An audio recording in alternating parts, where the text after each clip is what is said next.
¿Qué pasa, primates? Buenas noches y bienvenidos a mi canal. Soy el Channel de Skeptico y soy aquí con mi hermano Oz. You knew English. You good? ¿Qué pasa, Holmes?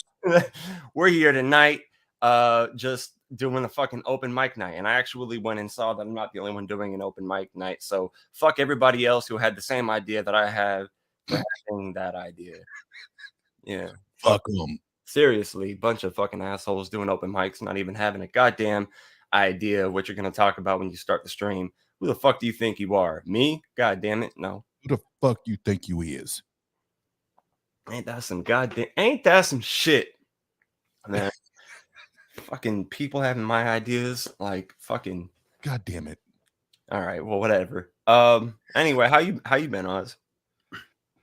Man, hold on, I'm gonna hit this button, and yep, I knew I was gonna have to mute that. But long story short, bro, these last 2 weeks been fucked up, bro. They've been fucked up, and I won't even go into the details. But in the lyrics of one of the songs I have on Devil's Night, it doesn't matter. Like the shit gets thrown at me, I bounce back like round ball, bro. Hell yeah. I'm a fighter. I'm a fighter. I do want to get into some particularly dark lyrics and what motivated them, because that's the kind of thing I guess I'm kind of interested in tonight. What's going on, Ree? I see that you're here, and I appreciate this. Some of you might have been here the other day. It was like yesterday, I think. I did a stream. It was about loneliness, depression, and alcohol. I was drunk. I don't normally I don't normally drink and then bitch about life when I'm on a live stream when I'm down, but I was really down and I live alone, and I fucking, who else was I going to talk to? Just open that goddamn StreamYard up, set up a stream, and apparently a lot of people felt like I said some really good shit and I was positive, so that was pretty cool, but I still ended up deleting it. The point was to delete it after the fact, which I may or may not do with this one, but at least the last one I knew I was like, I'm not going to be keeping this.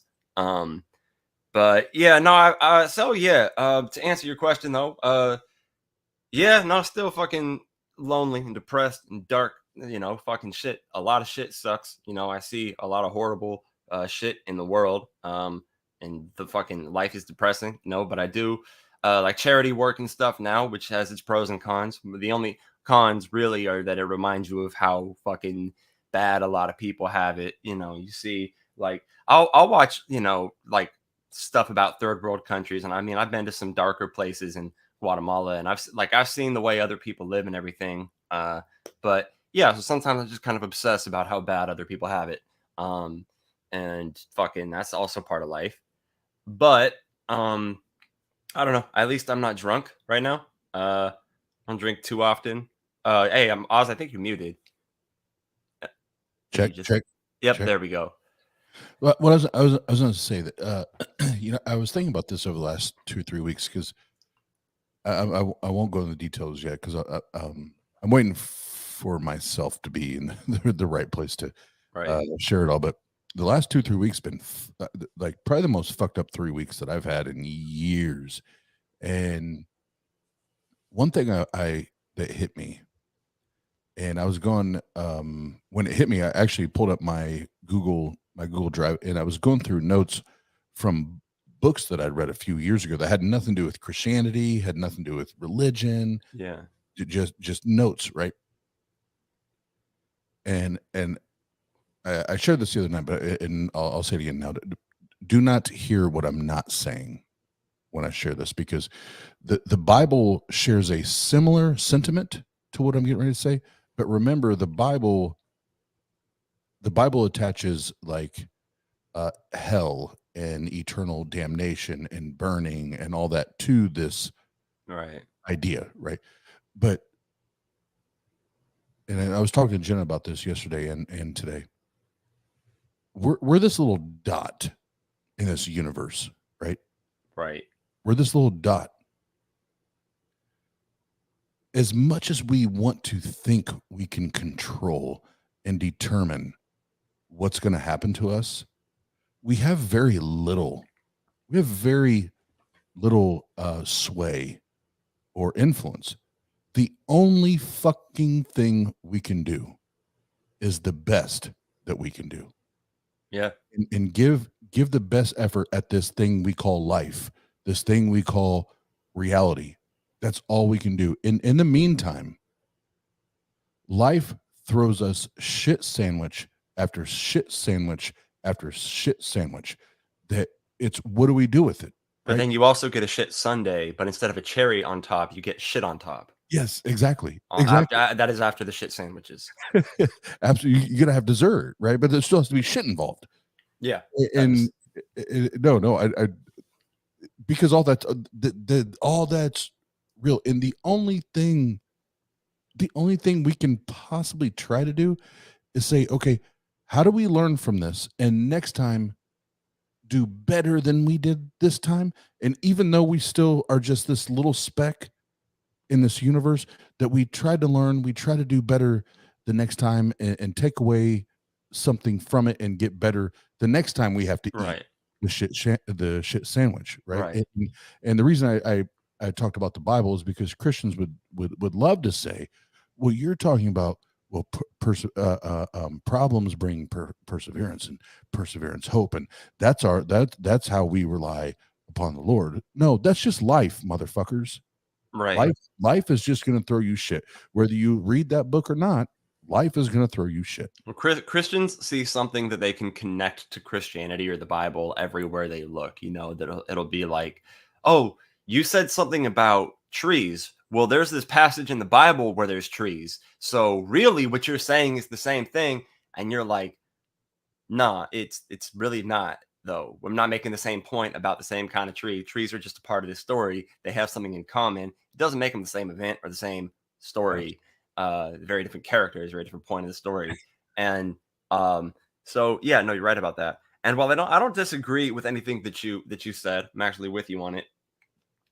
To somewhat contrast it, other facts that are somewhat contrasting, though, on the other hand, is think about the fact that when we talk about if time travel were a thing, right? And if you were to go back in time, say 200 years, and you kill a bug, like who fucking knows what's going to be different? Like maybe World War II didn't happen or some shit, right? Like you can't even know. All you know is there's going to be significantly big differences because maybe that bug was a certain animal's meal and that certain animal was alive to kill another animal that would have otherwise killed someone who was a huge politician or CEO of a company and had a big influence on the world. And now an animal that would have otherwise killed somebody was, you know what I mean? Like if you were to go back in time, any given thing that you do, you could have a drastic change on the present. And if you really think about it, likewise, right now, you could have a drastic change on the future. Except I don't know what kind of bug I have to kill to stop Trump from getting elected. Well, but to your point, I love that you said that because tonight I was talking to Jenna about this because Jenna is a thinker, and she always thinking and thinking. And I'm like, babe, sometimes you have to find a way to pause your brain for a moment and give yourself room to be peaceful and to be calm. And her immediate reaction, and I love you, babe. And she was like, well, but if I'm not thinking, I don't know is anyone else thinking? Is anyone else thinking about what I'm thinking? And I was like, no, babe, that's what's not healthy. That's what's not healthy is that it doesn't matter what anybody else is thinking. It's about you taking care of yourself and you finding that whether it's through meditation or just finding a calm and a peacing, or I'm sorry, a peaceful uh, place or moment or whatever. It doesn't matter what anybody else is or is not thinking, and to then uh, uh, I want to say double down. That's not the right word. To piggyback on that is I think as humans in this experience that we have, the more and more that because I had those 2 weeks, so I got our YouTube channel suspended. I had 2 weeks to not stream and just think. And as much as I love and I appreciate everything that you do and that others do when it comes to philosophy and psychology, and I love I'm more on psychology than I am philosophy. I love all of that, but in these 2 weeks, it's really been, and I'm gonna talk to my therapist about this. It really started to fuck with my head. Are we doing ourselves a service or a disservice by concentrating on these things where we really never find answers, which just makes us more mad. Well, And it drives yeah, us more crazy. You know what I mean? And right. I know there's a place and a time for everything. So don't get me wrong, but it's like how I Well, guess right, but there's also an unhealthy time and place for a lot of things that right. there's otherwise right places for it, Balance. right? The ba- and yes, to what you just said, and I'll end it and I'll stop talking because I can ramble on. But how do we identify the balance? Like what's healthy and what's not healthy? See, What's right there, that is one of the biggest questions in life when it comes to various different things. There are all different types of things that you have to balance out. For example, um, I'm single, seeking a partner, right? Now, in order to make myself more likely to find a partner, I need to make myself someone people like women would want to date, right? On the other hand, I can't change the entirety of my character for somebody. I can't not be a philosophy, skeptical, critical thinker, and pretend to be something different, something that I'm not. I can't pretend to not be a left-leaning person and pretend I'm some conservative for somebody. So clearly, like I can't change who I am entirely absolutely for someone, but I also can't be entirely unwilling to change anything about myself um and at the cost of having anybody in my life. And so here you have two extreme statements that are pretty obvious in and of themselves, but there's no obvious where am I drawing the line? What are reasonable things for me to change about myself, right? And with this example, one thing I've thought about was like the OnlyFans thing. A lot of people wouldn't be comfortable dating somebody with an OnlyFans, right? And I have one. And people are entitled to their feelings. People, their feelings are valid. Like not everybody wants their partner to be visible to everybody, right? And like that is understandable. And so if somebody says, I don't want to date someone on the basis of them having an OnlyFans, like that's a valid preference for them to have. If they're not projecting it on other people and they're absolutely just saying, this is a preference that I have, right? Here's the thing though, but then by having an OnlyFans, I um slim out the amount of potential partners that I have, right? Because now anybody that has that preference, I'm not compatible with that preference. And I mean, I made fucking $41 on OnlyFans today in just a day. So I'm fucking like, hey, while I'm single, this shit's fucking working get out you, for me. bro. Get you.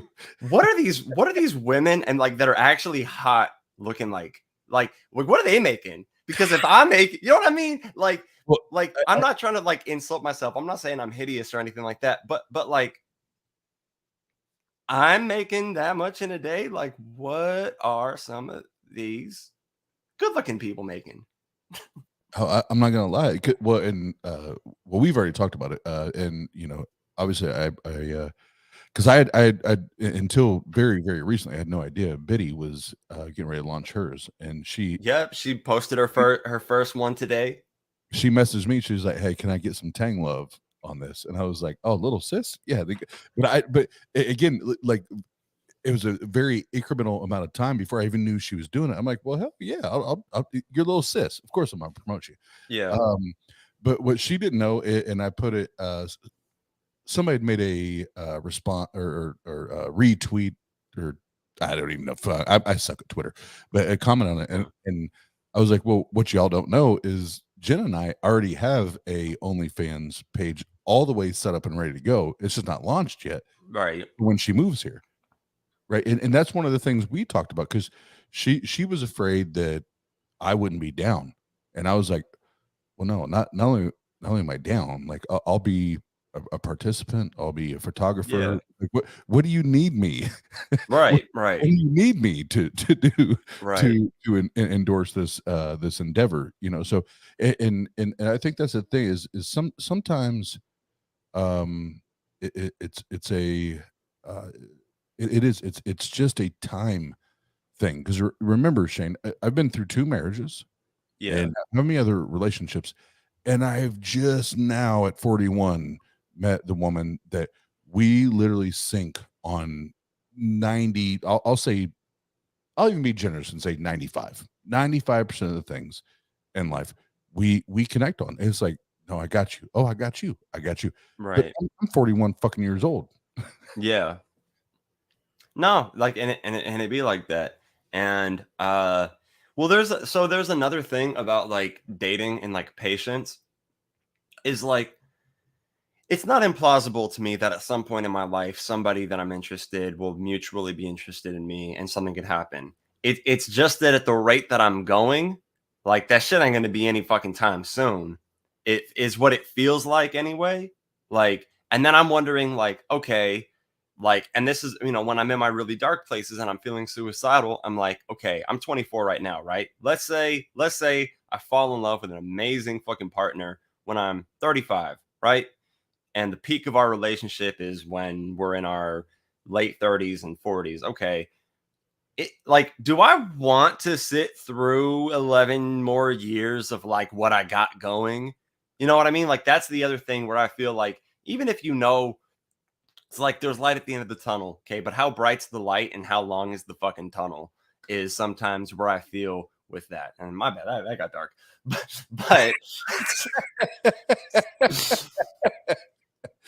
But but yeah, ultimately, I don't know, like I really have here, and we talked about balance earlier.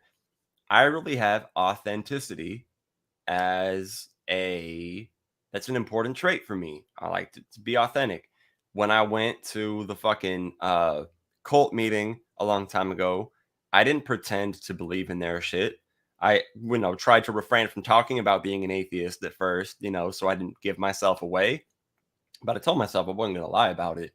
I like to be upfront and truthful, and that's the other thing is I don't even lie to cops. I just won't talk to them if I don't need to. Like that's it. If I like, even if I'm fucking guilty of something, right? Not that I could think of a particular situation where this has happened recently, but if if cops are questioning me and I'm guilty of something, even then I don't want to lie. I just don't need to talk because I don't gotta lie. I just don't gotta talk. And fucking the fact that you don't want to talk doesn't mean anything. And so, for me, part of life is like, people have to be somewhat fake for social reasons. And, I guess it's kind of hard for me to go, okay, but like, mm, how much of that is okay? Like, because you got to get along with people, right? So if you can't stand people, you have to kind of pretend you can tolerate them. You have to kind of pretend that they don't, you know, irritate the shit out of you. So right there, you're being somewhat slightly inauthentic. You can't be 100% authentic and outgoing about your authenticity in life. Like you think you can, but like you can't. How are you doing? Fucking terrible to a stranger. Like you just can't be doing that, right? But I'll tell you, on the flip side of that, I appreciate what you're saying. I do, and I'm not. I validate it. Like, that's valid. That's a valid feeling. Those are valid emotions. Now, I will offer you the flip side of that. Is, let's say you do placate, and you play along to get along to have a relationship. I did that twice, and it I devastated. can't do it, not with a relationship, but at some point in just life and in your friendships and in your like, I don't know, business. Oh, especially in business. You know, like because like let's say you're a salesperson. You can't only sell to customers that you like personally. That's gonna hurt your business. You got to pretend that you like people that you really don't fuck with. And you know, Well, maybe this person openly says something homophobic in front of you, but you're profiting off of something that you're selling to them every single week. It's like ordinarily I'd stop fucking with you over what you just said, but I really do like making money off of you, right? Um, so no, I wouldn't date somebody. I wouldn't be like something other than myself for the sake of dating somebody. But in life and friendships and in like business relationships and in like I guess just your outside social interactions, there's this somewhat mask that you're kind of expected to wear. And no, bro. When I said that, I'm talking about 2 divorces. yeah, okay, I'm not. right. I'm not talking about my business career or being an entrepreneur. Yeah. Oh no, I was just being clear that I wasn't okay. But yeah, no, what was the point you were going on to though? Yeah, it's I there were too many areas that, and I'm not saying they're like fully to blame for us either of us not being together anymore. We all had our own baggage, our own shit. Right.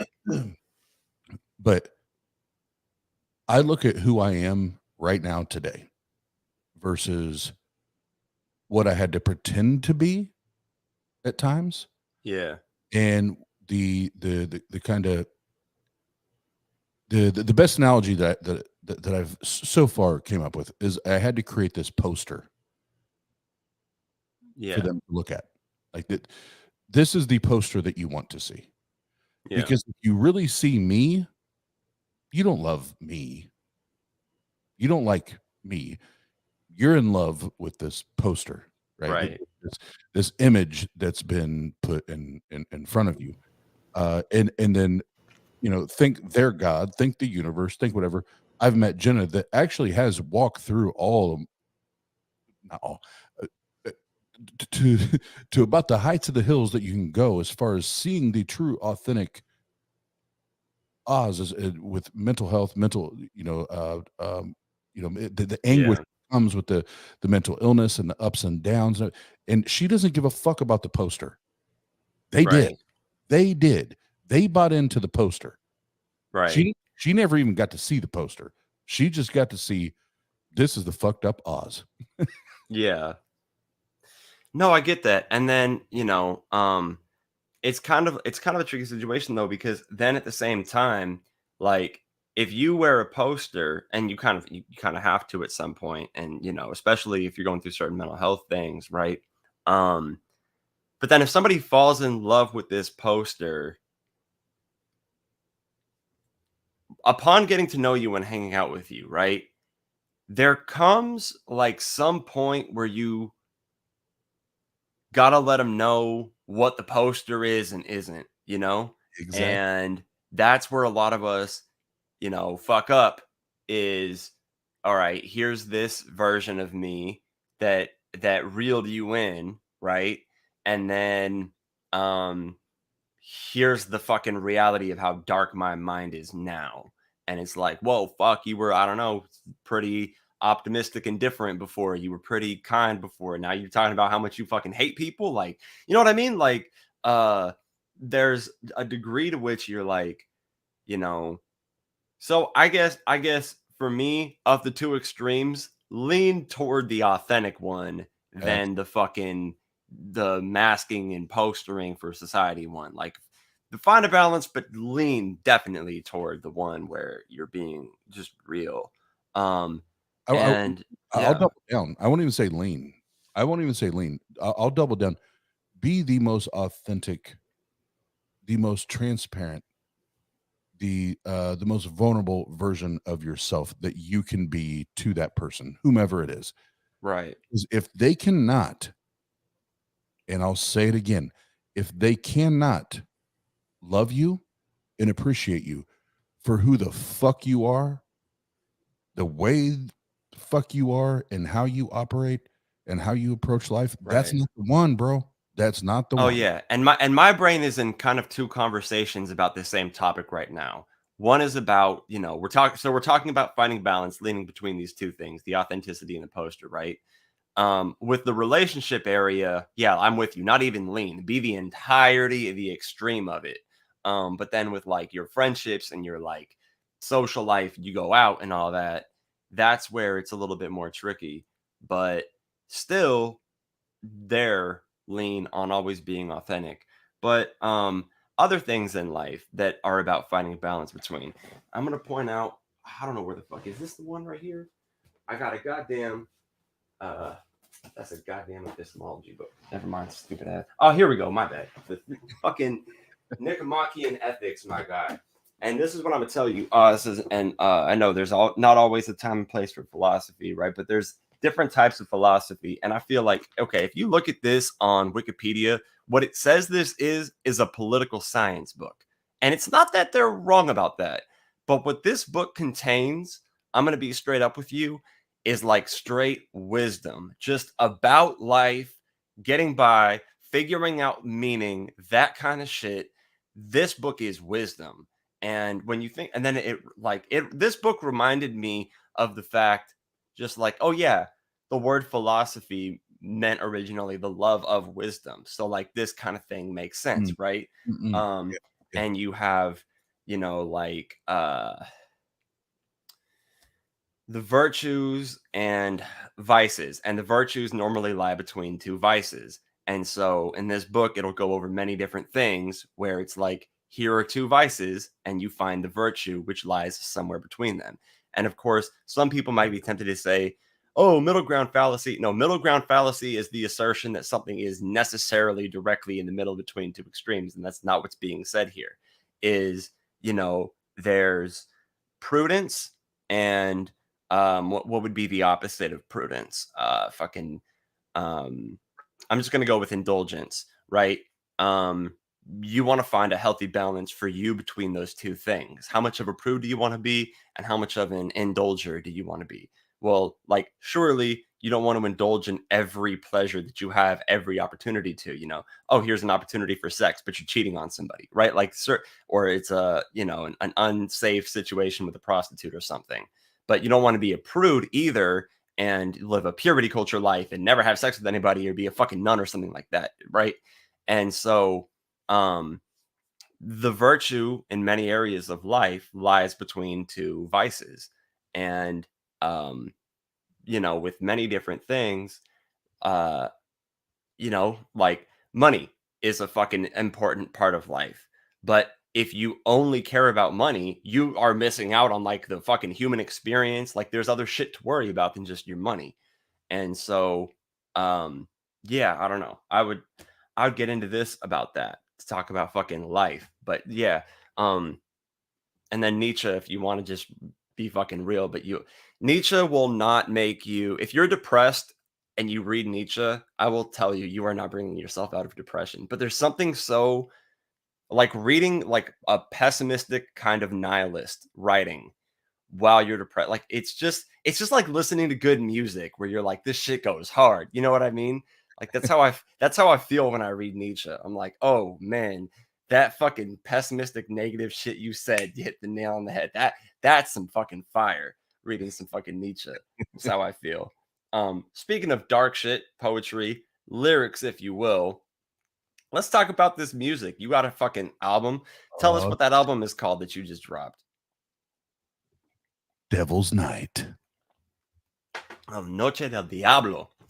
All right, man. He said what he said. Dime algo sobre eso.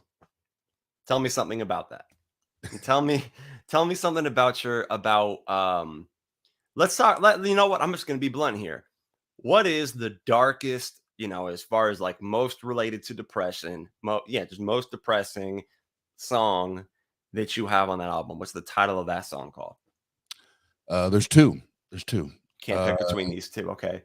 There's two. Well, because they're both the songs that I wrote at probably some of my darkest moments. Okay. And one's called "I'm Sorry" and the other one is "Sorry, Mom." And Okay. if you want to hear, I actually, because we did the stream earlier, I have them queued up. Yeah, if you got it queued up, let's fucking go for it. Yeah, so yeah, I can share them both. So I'm sorry is actually I'm sorry and sorry mom are they could very easily be one song put together. Yeah. But they're in different. I wrote them in different phases of life. Yeah. So different experiences. I have one song. It's kind of similar to what you said. I have a song that I wrote at like 4 different ages because I like wrote a little bit of the verse and then just like put it down for a year and a half and then wrote a little more and then wrote like didn't touch that song for 2 years. So I have a song where I'm watching like the evolution of how I rapped throughout it. And you know, in the future at some point I could show you that. But let's talk about okay, so these two, which one would be first between I'm Sorry and Sorry Mom? So I'm sorry is gonna be the first one. I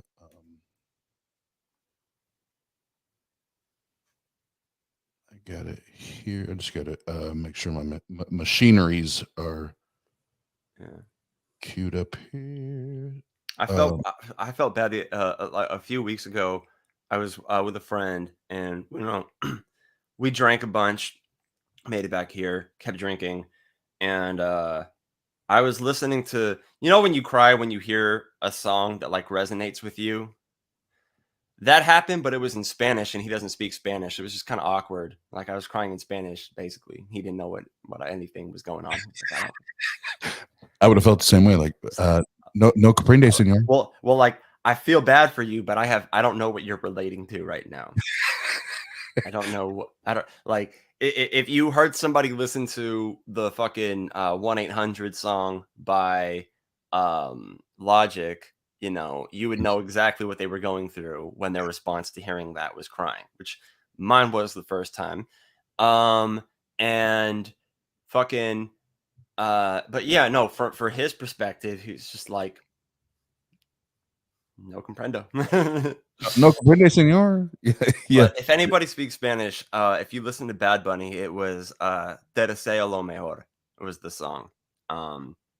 But anyway, so you said you're going to show us I'm Sorry first, then Sorry Mom. Well, it's no, I told you wrong. It's Thank You. Okay. I was mixing up the Right. sorry. But 1 second. I'm just going to take one more hit, and my fucking pipe's right over there because I'm outside. Well, do your thing, and I'll take a drink. Yeah, there we go. There we go.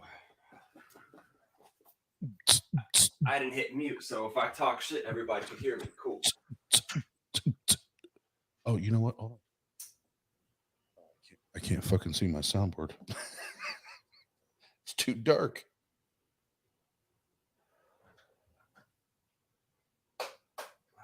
Okay, bueno. Estamos bien para mí. Blame it on the loose.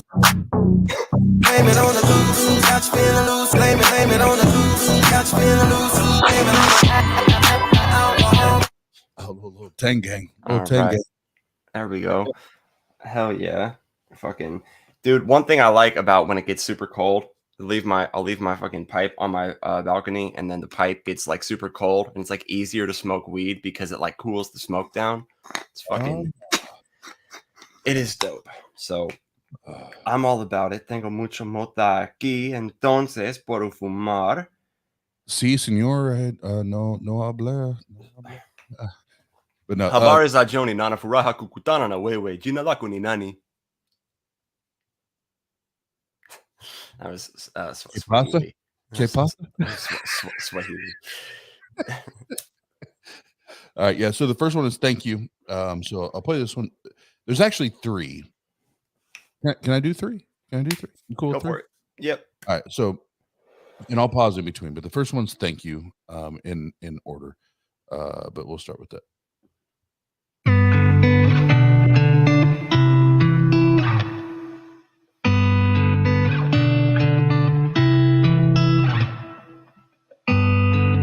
What if I did try? What if I did live that lie? What if I prophesied Would that make you smile? Pick up my pieces.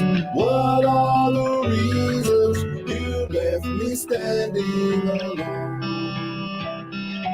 I do not need it.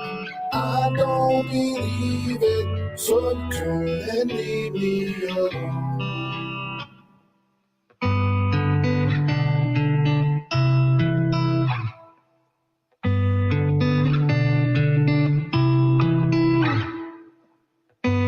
What if every time I smiled I cried? What if every time I prayed I lied? What if I told you I thought it was a lie? What if I told you I couldn't live this life? La la la la la la la la la. I do not need it. I don't believe it. So you turn and leave me alone.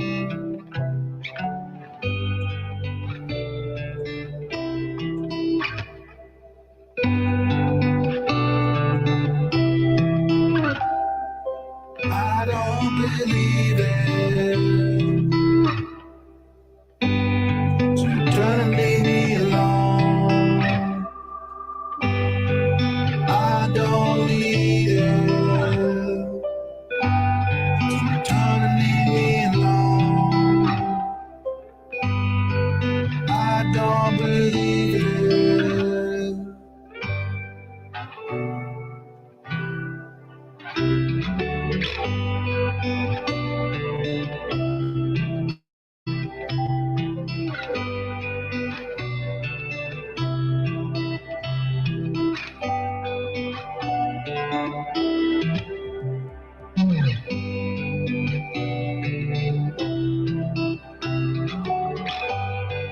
La la la la la la la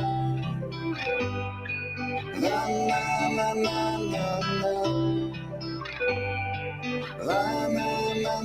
la la la la la.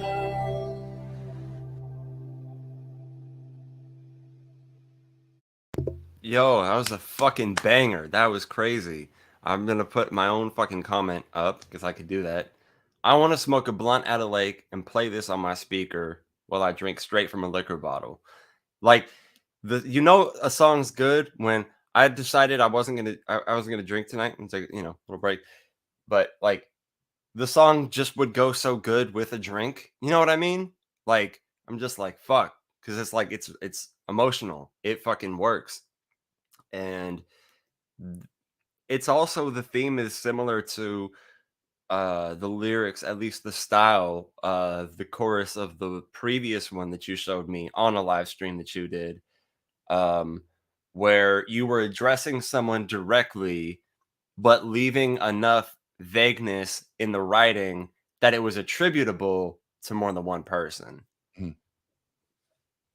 Yeah, and I tried to do that with especially the more I call it feel music. With the more feel, I wanted anyone that listened to it that's been through some shit similar to be able to grasp it, Yeah. and take ownership of it, Right. right? And there's too many people, way too many people that have been through similar experiences that they need something like that Yeah. to hold on to. And no, I love that. Thank you. I appreciate that. Those are huge compliments because that in essence is what I had in mind as I was pinning. Yeah. And obviously, I didn't know what I was going to do with the stream at the beginning, but I'm going to be keeping this one up because there's no reason not to. This one can stay up. But yeah, no, I mean, so there's a difference in sometimes you could go for both of these goals in music. You can write something that's written to potentially help somebody else, like to help other people, right? Like there's a style of writing where like this could kind of help people see light in this kind of thing. And then there's a writing that's really just you. It's like it's like meditating and rhyming. And what I came to discover as a teenager when I was writing lyrics was because of the fact that I was writing about what I was thinking about in a way where there was this rule where I have to make it rhyme with the last thing I said, that forced me to have thoughts that I wouldn't have otherwise had because I only had these thoughts on the basis of I was looking for something that rhymed. I never would have seen this light in this tunnel. I never would have made this metaphor that I just came up with if I wasn't writing this right here. Absolutely. And those, like, when you accomplish that, when you write something, there's a difference between you have an idea and you're going to write it out, and then you start writing and this is going to be whatever the fuck it's going to be, and you watch it turn into something, and you almost feel like you don't deserve credit because you almost feel like you're just the physical pen on the paper. You get that feeling? You're like, all I am is the one typing or writing. Like, but wait, I'm the one coming up with it. Like, you almost don't feel like you get the credit. Fuck yeah. I would Yeah. say that for a majority of what I wrote. Yeah. Yeah. Yeah. That's how it is. Yeah, and yeah, to stay on par. So the I said 3, and I'll share as much as you want me to, Shane. But You keep going. the second one, and it's crazy. Hold on, I made my cigarette. It's crazy because on iTunes, Apple Music, and on Amazon, this track has taken off in the UK. So Okay. not even here. I remember when I first started my YouTube channel and I was able to finally see demographics of like who my most common viewers were. Women in their 50s in the UK. Yep, mine is. It's not women in their 50s in the UK, but all of a sudden, Yeah, but my YouTube channel, like, that just struck me as really odd. Like, Yeah. huh? Yeah. Oh, I that even on this one, I was like, the UK. Okay. But what are British women in their 50s? What is it? What makes them like my YouTube channel? I don't know. Because you so sexy. You It's so got to sexy. be what it is. But particularly to 50-year-old British women. So sexy. Yeah, it'd be that way. Thank you for stating the facts. Such a narcissistic response. Thank you for stating the objective truth. Thank you for stating the facts, Like, asshole. yeah, it's like, I don't know. You know what's even better is I don't need you to tell me that. That's the most fucking narcissistic thing you can say. You didn't Yeah. have to tell me, bro. I already knew. Yeah. I already knew. I don't need your peasant mouth uttering those words for my divine self to have awareness of it as a fact. I'm not fucking stupid. Shut up. No, like, yeah, there we go. All right. Why am I just trying to come up with the most smug thing? This is a new game I just came up with. What are the most smug narcissistic words? One sentence. I'm gonna, we'll make that a game in the future. I already knew that. It's huge. It's huge. I already knew it, and it's huge. It's huge. It's huge. But the other one, it's Tonight. So this one's a little more. It's upbeat, but when I say upbeat, don't get it twisted. The music is upbeat, right? Not the lyrics. The lyrics. This song was my attempt to, via production, music, and lyrically, give someone that's never experienced bipolar and probably never will if you're not diagnosed already, or has wondered what it may sound like or feel like.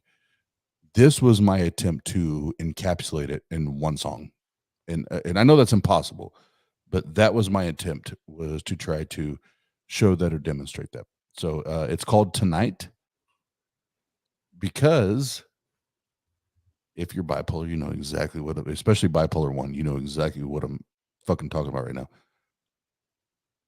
You only feel like you exist tonight. You forget about the past, and there is no future. You are 100% tonight. And tonight is the only thing that's real. How I feel tonight is the only fucking goddamn thing that's real. So if you're bipolar, you'll connect. On a cold night tonight,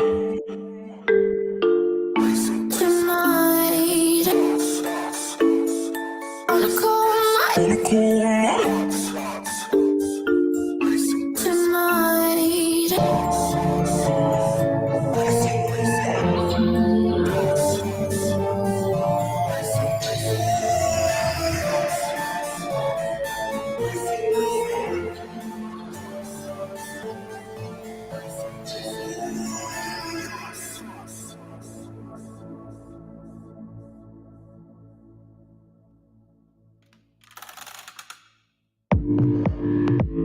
I've been wondering, while I'm wondering, these things on my mind like, what's next, so perplexed, what's next, my brain stays hexed, still wondering, thoughts keep thundering, most of them troubling.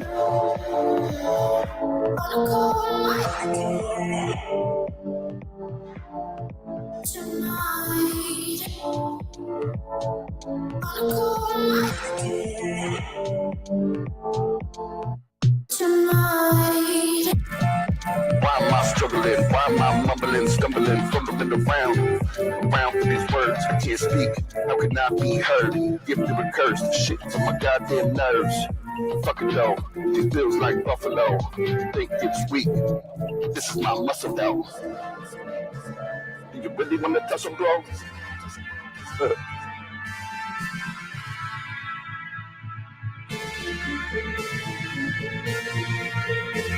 You just gotta little peek into the bipolar mind, This kind of shit happens all the time. And you know what? You can call me fucking crazy. I kinda like it.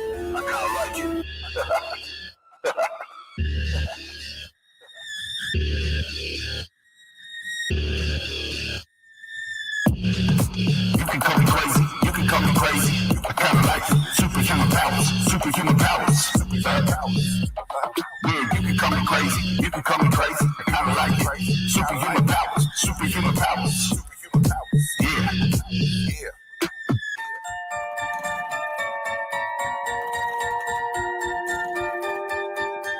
Fuck, I love that song.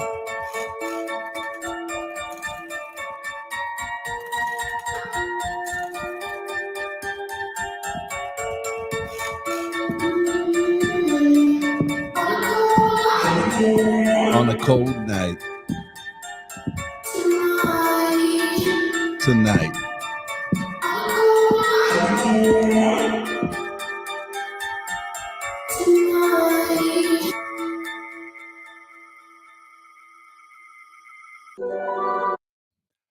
God damn it, if you're bipolar, you don't get it. You ain't bipolar.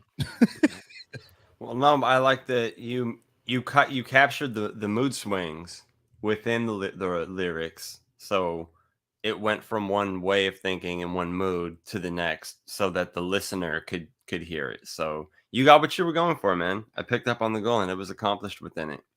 No, I appreciate that. So there were two stamps on the album. Right. There were two stamps as far as tracks are concerned. The number one was number 17, which is the next one I'll share. That's Sorry Mom. Like that's number 17. That's the last track, and it's the deepest, most emotional track. But this track was the last track I wrote. Okay.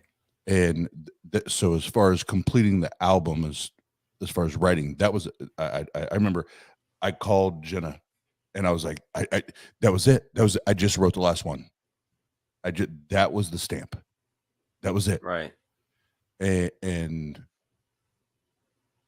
I'm still so excited about this. So even though that's not going to be everybody's favorite, that was, as far as me being me. And I've said interviews and everything I did, on the album, I wanted people to know me. Yeah. And to be able to connect to Well, the authentic part, right? yeah. Well, and then sometimes what you consider to be your favorite song isn't everyone else's, and then a song that you didn't think that much of turns out to be popular in everyone else's eyes for some reason. Yeah. But with that one, you were going for it wasn't the popularity contest type of thing. It was, I want to show somebody my perspective in this experience and capture that for them. Fuck yeah. And you got it. So we got another guest in the podcast. I'm going to take him on, but we are still going to keep doing. We are still going to go to your, what's it called? Oh, he just said low headphone battery and dropped out. But Kyle just dropped in. So apologies to the person that I didn't get in time, but obviously I wasn't going to interrupt what we were talking about. So yeah, Kyle's been listening. So what's going on, man? I've seen that you've been in the chat, so you're aware with the topic. So I don't got to fill you in at all. Yeah, Kyle's the homie. Kyle's the homie. How you been, Kyle's the man? homie. Oh, it's a good night to talk about mental health, man. It's been rough, but I'm here, so still fighting. That's great. Heard that, brother. Heard that. If you're here, you're winning, right? That's right. That's right. So that's the way it fucking works. And I'm gonna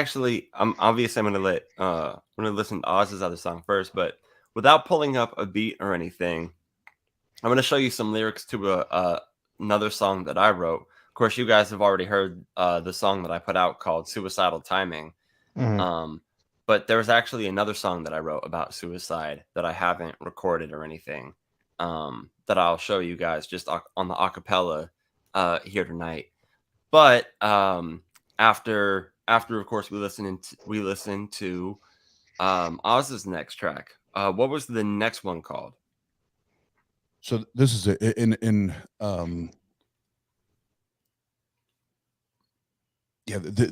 is one. This is the one.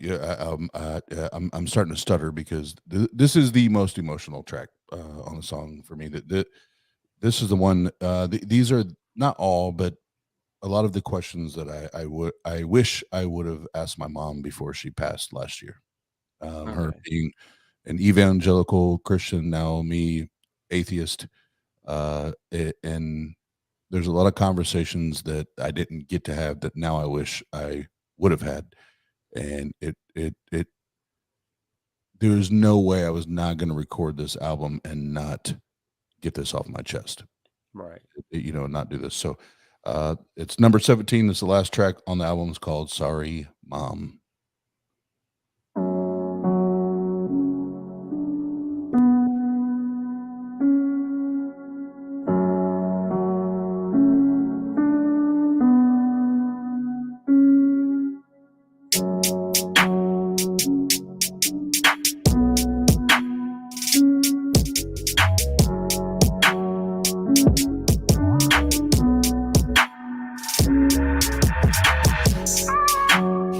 I'm sorry, mama, for all the drama that I caused you. I'm sorry, mama, for all the drama that I caused you. I'm sorry, mama, for all the drama that I caused you. I'm sorry, mama. I'm sorry, mama. Listen. It's tatted on my arm, straight up. I'm sorry, mom. For everything I've done, I meant no harm.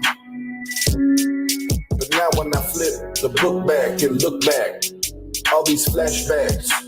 No wonder your boys, demoniac, insomniac, monomaniac with the knack, cracking a panic attack.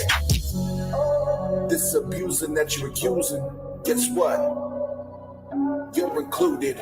All those nights left alone, a victim in my own home. Where are you at church talking to your fucking microphone? I'm sorry, mama, for all the drama that I caused you. I'm sorry, mama, for all the drama that I caused you. I'm sorry, mama, for all the drama that I caused you. I'm sorry, mama. Let's attack and get that in facts. Use a dipsomaniac. Your life is hard, I get your point of attack. The problem be your family. Wants to hide behind the pride and set aside. You committed motherfucking suicide. I'm not even mad at you.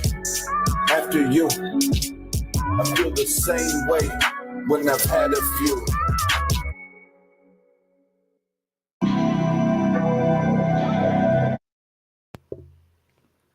Nice. That was a good song, man. And I see somebody probably just in and said, "What's going on here?" Oz was sharing some of the music. I was promoting his new album called Devil's Night. You can find his channel, the Atheist Network Group, capital letters TANG. You'll find him there. And yeah. Yeah, that one I had several people tell me, do you really want to make that the last track of the album? Like what people like? No, that's absolutely the last track I want on that one, because it's that is the epitome of me being the most raw and real that I, and expressing all the things that I didn't get to say, man. I didn't get to say. She committed suicide. This is a woman that prayed to this God her entire life to heal her of all these physical and mental inflictions, right? Right. And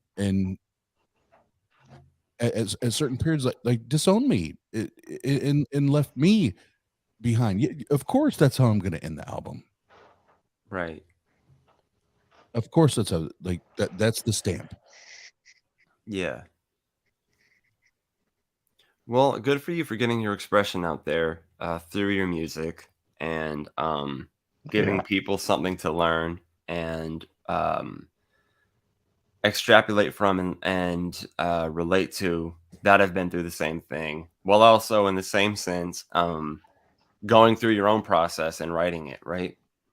That song, it's only what 2 minutes, it's only like 2 something minutes long. That was the longest recording process on the entire 17 track album. Right. That one song took the longest because when you're actually recording, those are recorded. When you're behind the mic, you can, when someone's choked up and and crying, like you can hear all that shit, right? And it took me forever to be able to do it and not have all of the ups and downs in my voice and the shakiness in my voice. That was real shit, man. Yeah. Actually, now that I think about it, before I show the song a cappella, I do, since I'm on here, I realized I could just do a share screen and play the song on a tab. So let me go for that. Here's my song, Suicidal Timing. And I put a warning on the beginning of this song for a reason. I said, this song contains graphic references to suicide and should not be played by or around people who are actively suicidal. And then follow that up. This song was not written to help, but is rather an expression of the emotions and experience I was going through at the age of 20. So granted, I was 20 years old when I wrote this. I'm 24 now. So, different times. But yeah, I'm gonna play it.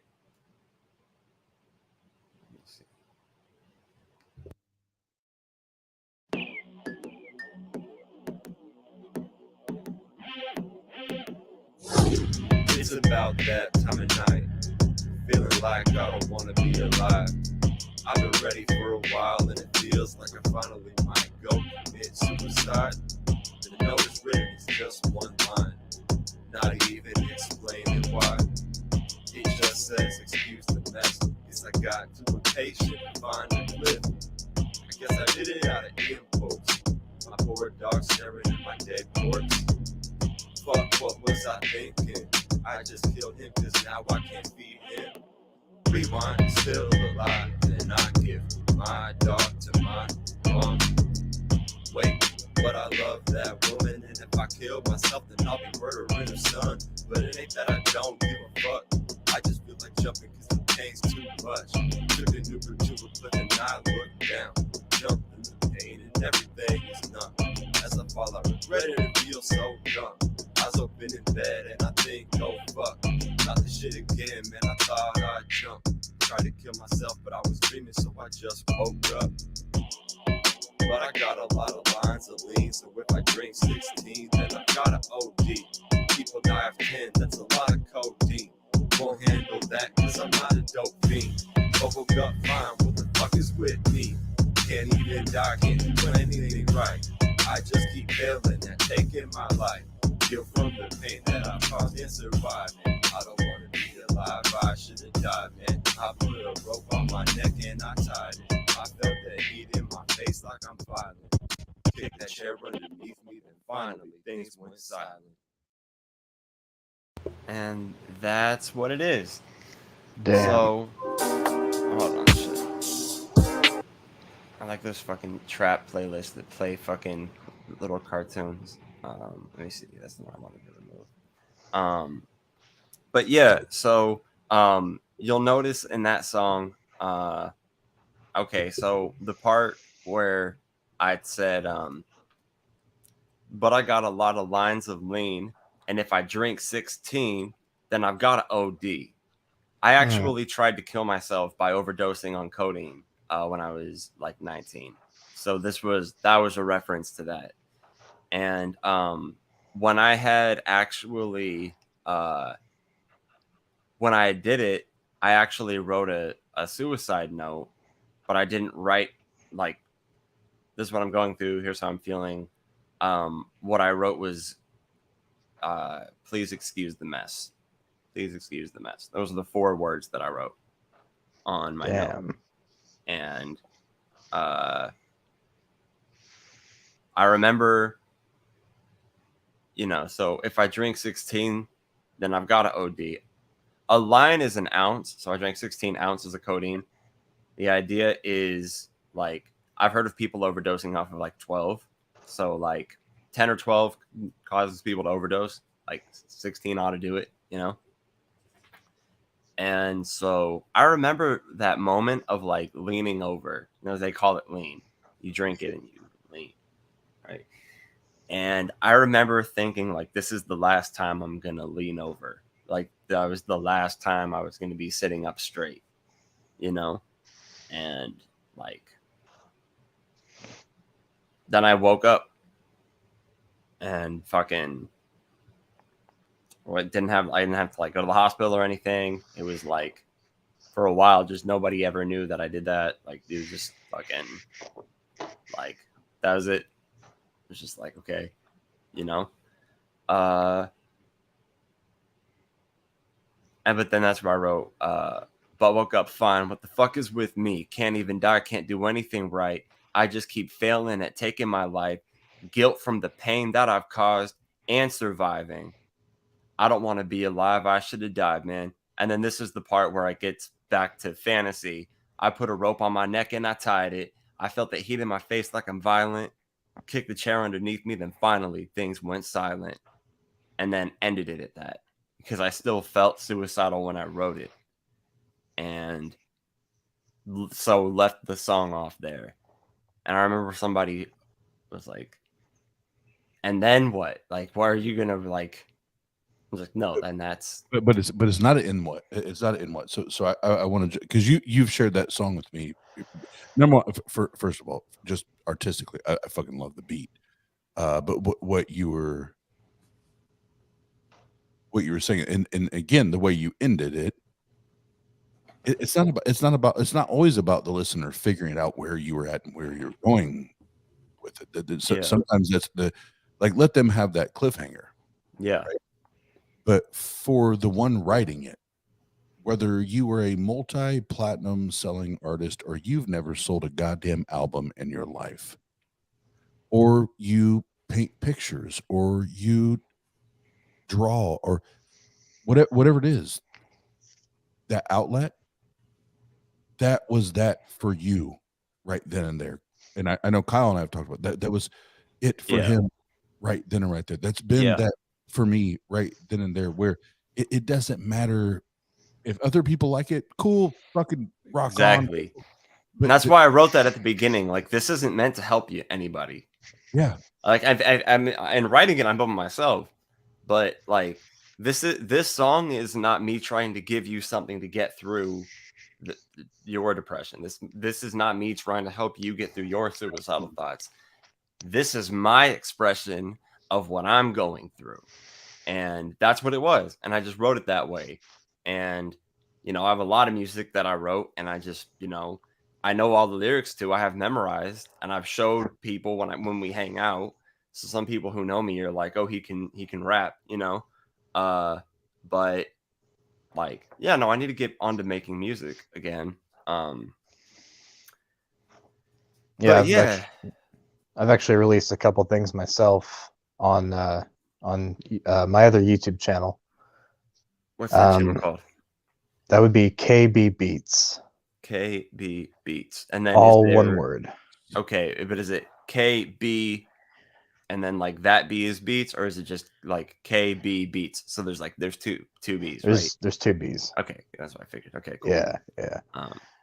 Um, One song that I wrote just about loneliness, the feeling of nostalgia for times that can't return.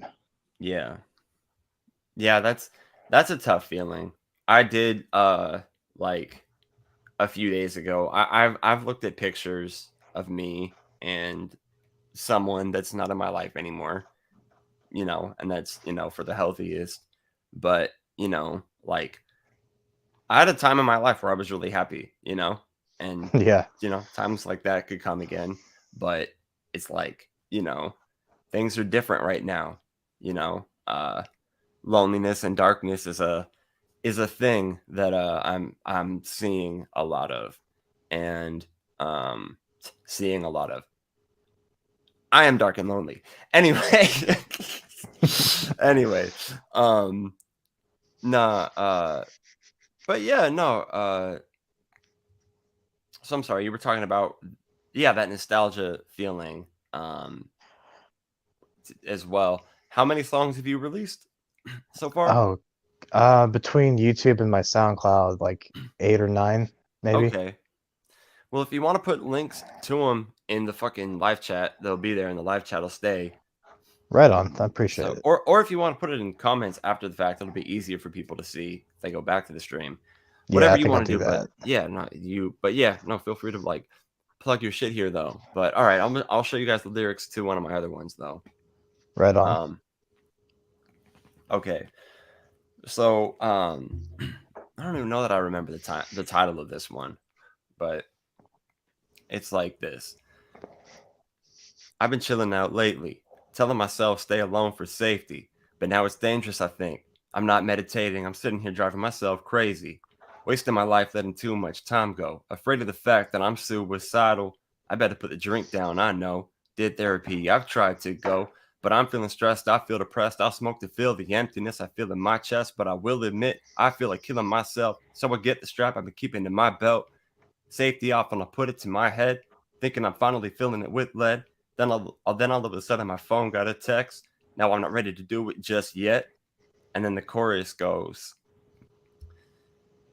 and I fear for my life. I don't feel right. It really feels like there are two people living in my mind, and all one wants is them to both die. But I don't control them both, so I might. This mindset controls my whole life. Every day I'm hoping I don't try. On my friends, every day I'm hoping I don't die. On my friends saying, homie, please don't try. And then the next chorus or the next verse is, isolate myself, then I'll shame myself. I'm a piece of shit and I hate myself. I'm gonna get a rope now and hang myself. I'm all alone and I blame myself. I was gonna jump, couldn't make myself. Tried to overdose, gotta save myself. Try to socialize, but I stayed depressed. And I'm not gonna shoot, that would make a mess. But I don't tell people that would make them stress. And I don't want to be the reason anybody's sad, because I hate that feeling. So if I walk around sad, you won't see it. And then I just do the chorus again. And I haven't picked between two different beats on it. all that's that real shit, bro. Like those have been there. Know that like, whether anyone else ever fucking connects with it or not, that's irrelevant. It's Right. you and I and Kyle and others like us artistically and via the best vehicle we know how to express and get that shit off of us, Yeah. off of our chest, right? And that's the most fucking important thing. Right. Let me see. Where's my ashtray? I just want to pack another bowl. My bad. Fucking. All right. I will be right back. You guys, Kyle, are you still there? Yeah, I'm here. All right. Cool. Yeah, I'm just But- literally gonna step away and pack the bowl. So you guys just bullshit for a minute. I'm about to start freestyling, bro. All right, but don't let me fucking miss out on it. Don't start without me fucking hearing it down the fucking, you know. What I'm saying. He says, as I walk away, don't let me miss out.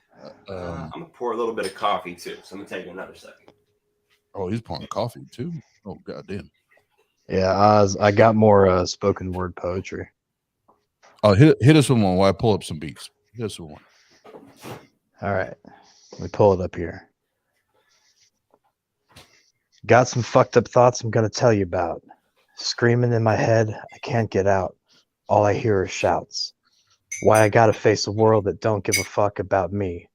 All I see are dreams I'll never reach. The pipes here. How close is the end? I stay up and wonder. Could it be tonight? Will I live or go under? It's my darkness, it's my pleasure, it's my fault, it's my treasure. It's whatever, it's the end, and in the end it doesn't matter. Dude, you be writing some dope shit, dude. Oh shit, I missed it. God. I could redo it. Yeah, redo it. Am I muted? All right, you guys hear me now? All right, cool. My mic was doing some stuff. Well, we heard you the whole time. Yeah, no, I know. It was on the whole time I was there, but then like right now, I just briefly bumped my shit. Anyway, it's back on. Yeah. So, Kyle, do your spoken word again. Yeah. So this actually goes to a beat, but I probably can't find it, so it doesn't matter. But it goes, got some fucked up thoughts I'm gonna tell you about.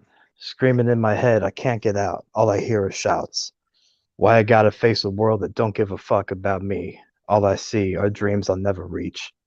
How close is the end? I stay up and wonder. Could it be tonight? Will I live or go under?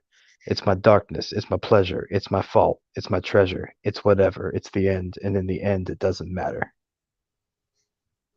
That's dope, bro. That's Nice. dope. I fuck with that. I have another one I could show you guys that I actually do have on a beat. And it won't sound great, but I could just play it on my fucking Bluetooth speaker here. Because if I play it on the YouTube thing, it'll be delayed and then it'll sound weird. If I do it here, it will sound, the beat will have like weird audio, but And when y'all ready, I got freestyle beats for. I create a whole playlist. I have freestyle beats for days. To just fuck your shit. okay. He said, "Fuck your shit." No, I wrote. No, I didn't. I said to talk your shit. Oh, okay. Oh, I thought you said. I thought you were on some like I have superior beats type. No. vibe. I was like, that's fair. No, that's why I jumped in. No, I did not say fuck your shit. I said so that afterwards you can talk your shit. Okay. Well, what I said was better. Okay. You should have said what I projected on you instead of what you actually said. You would be cooler if you said what I projected on you, but cool. I'm glad you clarified that you're not as cool as I made you out to be. I am not Kanye West. That's great. Okay, so this song, I'll start that beat over. Okay, this song is called Grand Theft Auto, and I wrote it starting when I was 19.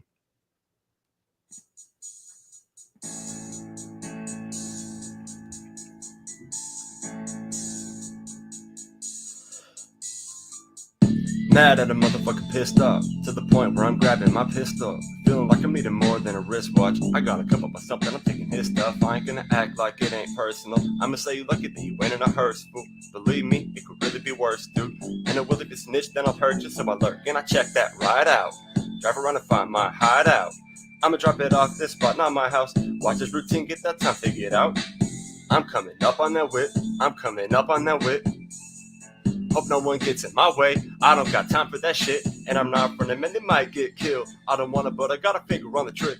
And you know I got the bullets loaded in the clip. Loaded it with gloves on, no fingerprints. Normally I'm nice, but tonight I'm pissed and I need adrenaline, so I'ma take a risk. And if I hit that motherfucker, I ain't gonna quit. I come up on his case, but my feet are too big. Smoke a motherfucker quick at that my split if he wants to snitch, but that's only if. I don't like cops, I don't follow laws, and to me getting caught up is taking a loss. Listen to nobody, cause I live like a boss. If you get your friends involved, it'll haunt you, cause they only get robbed too. So I don't give a fuck. To me, more enemies means more free stuff. Bitch, I'm straight from SoCal. We got the best bud and the smoke is so loud. So I'll bring it to the south, shoving off that OG Kush, feeling so proud. Start a hustle and I'm on my own now. Hungry, so when I get an enemy, I'm so down to hunt him down like an animal, so you know now. It ain't a marathon when I'm running the whole time. I'm committing Grand Theft Auto until I'm feeling like I hit that lotto. If you're shipping, better drop that cargo. And if you're tripping, better not let the cops know. I fuck with Rallo, Young Zip and Chapaco. And I ain't bilingual, but amigo. If it's that dinero, best believe that yo I blow. We leave y'all in the hospital if the weed leaf didn't keep us all chill. So you better run now. Got about 25 minutes as I put the blunt down. At half an hour, I'm dangerous. Shane is fucking up places, taking money from gangsters like a skill with the quickness, breaking the phones of any witnesses. And you can watch how I handle my business. I don't even see clientele, I just hit licks. Speaking of that, I gotta go hit a lick. So I let my little bro take over this shit. And then I'll pass it off to somebody else in that song. But yeah, that's Hey, Grand Theft Hey. Auto. That is it. That is my shit. Grand Theft Auto. that was dope, bro. That was dope. Thank you. That was in the syncopation, the rhyming patterns, everything were badass. Appreciate that. Yeah, Yeah. no, I fucking that's one of my favorite songs that I've wrote just because of the way it's like, I don't know. Yeah, no, like you said, the pattern and the flow. Like I was proud of that one. So thank you for that. Yeah, and fucking You ready for some beats? I got one more poem. go for it. Go for your poem. Right on. I don't know. I don't know Well, that I'm actually, I was just gonna say, if you wanted or had the ability to, you could pull this one up as one of my songs on YouTube. okay. What? And then just do the share screen thing again. You mean? Yeah, Okay. What's your? Okay. Let me go to your channel. it is KB Beats. It should have like 31 subs on it. KB Beats. Okay. Let me go to.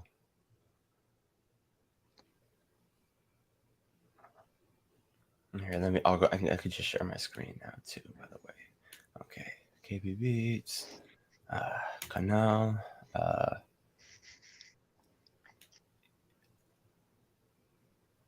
I'm not seeing. No habla español. Oh no, I think the problem is it's all capitals. Oh, okay. Yeah, no, my settings are in Spanish, you guys. So I noticed. I said that. Filtros. This no, that's It should be a few down. 57. Not that one. Okay. Nope, it's a pinkish kind of picture of me from the Okay. side. Just scroll down. Okay, hold on. I think it's doing. I have to do this. Yeah, filters, channels. Yeah, Filtros, canal. it's a whole thing. Entonces necesito buscar por eso ahora. No Yeah. problema conmigo. Estás muy Like you said. fácil. No es difícil para mí. Pero no veo ahora. Entonces necesito buscar por un poco más tiempo. Espera un minuto, por favor. Un minuto. ¿Está bien? ¿Está bien? Man, you know what? It usually pops up by now. If not, don't worry about it. Yeah, I'll just try from the top again in case I scroll past it. Okay.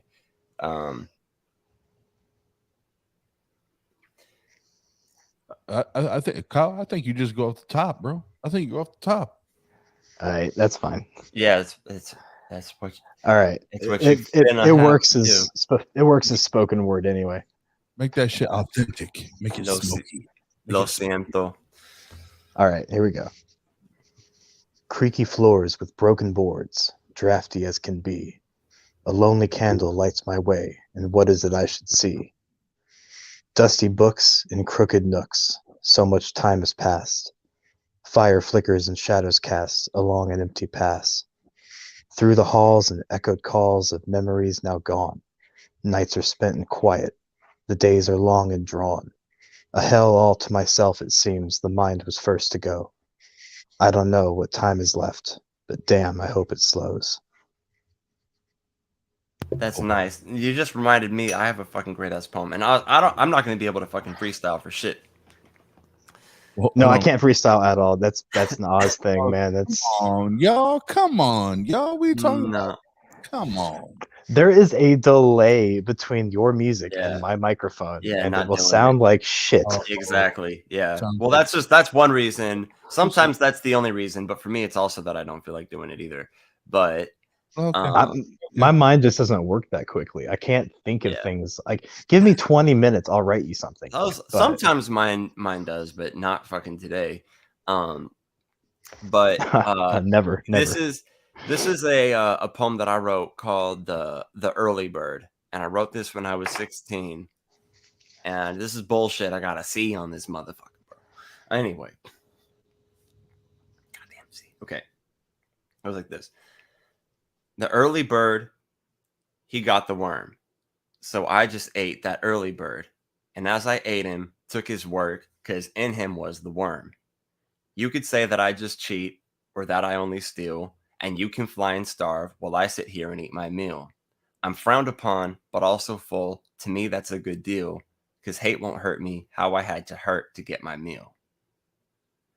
I wrote that bitch when I was 16, and I got a C on it. A C. Nice. A C. A C, bro. That fucking the whole class was like, that was, people were talking to me about the poem after class. Hey, say that again. I want to hear that again. But that was a good poem. And nobody did that with anyone else's fucking poem. Everybody fucked with my poem, and the teacher was like, it's a C. I'm like, you're just biased because I'm justifying stealing. Bitch. I was thinking because you could write a better poem. That's why they're mad.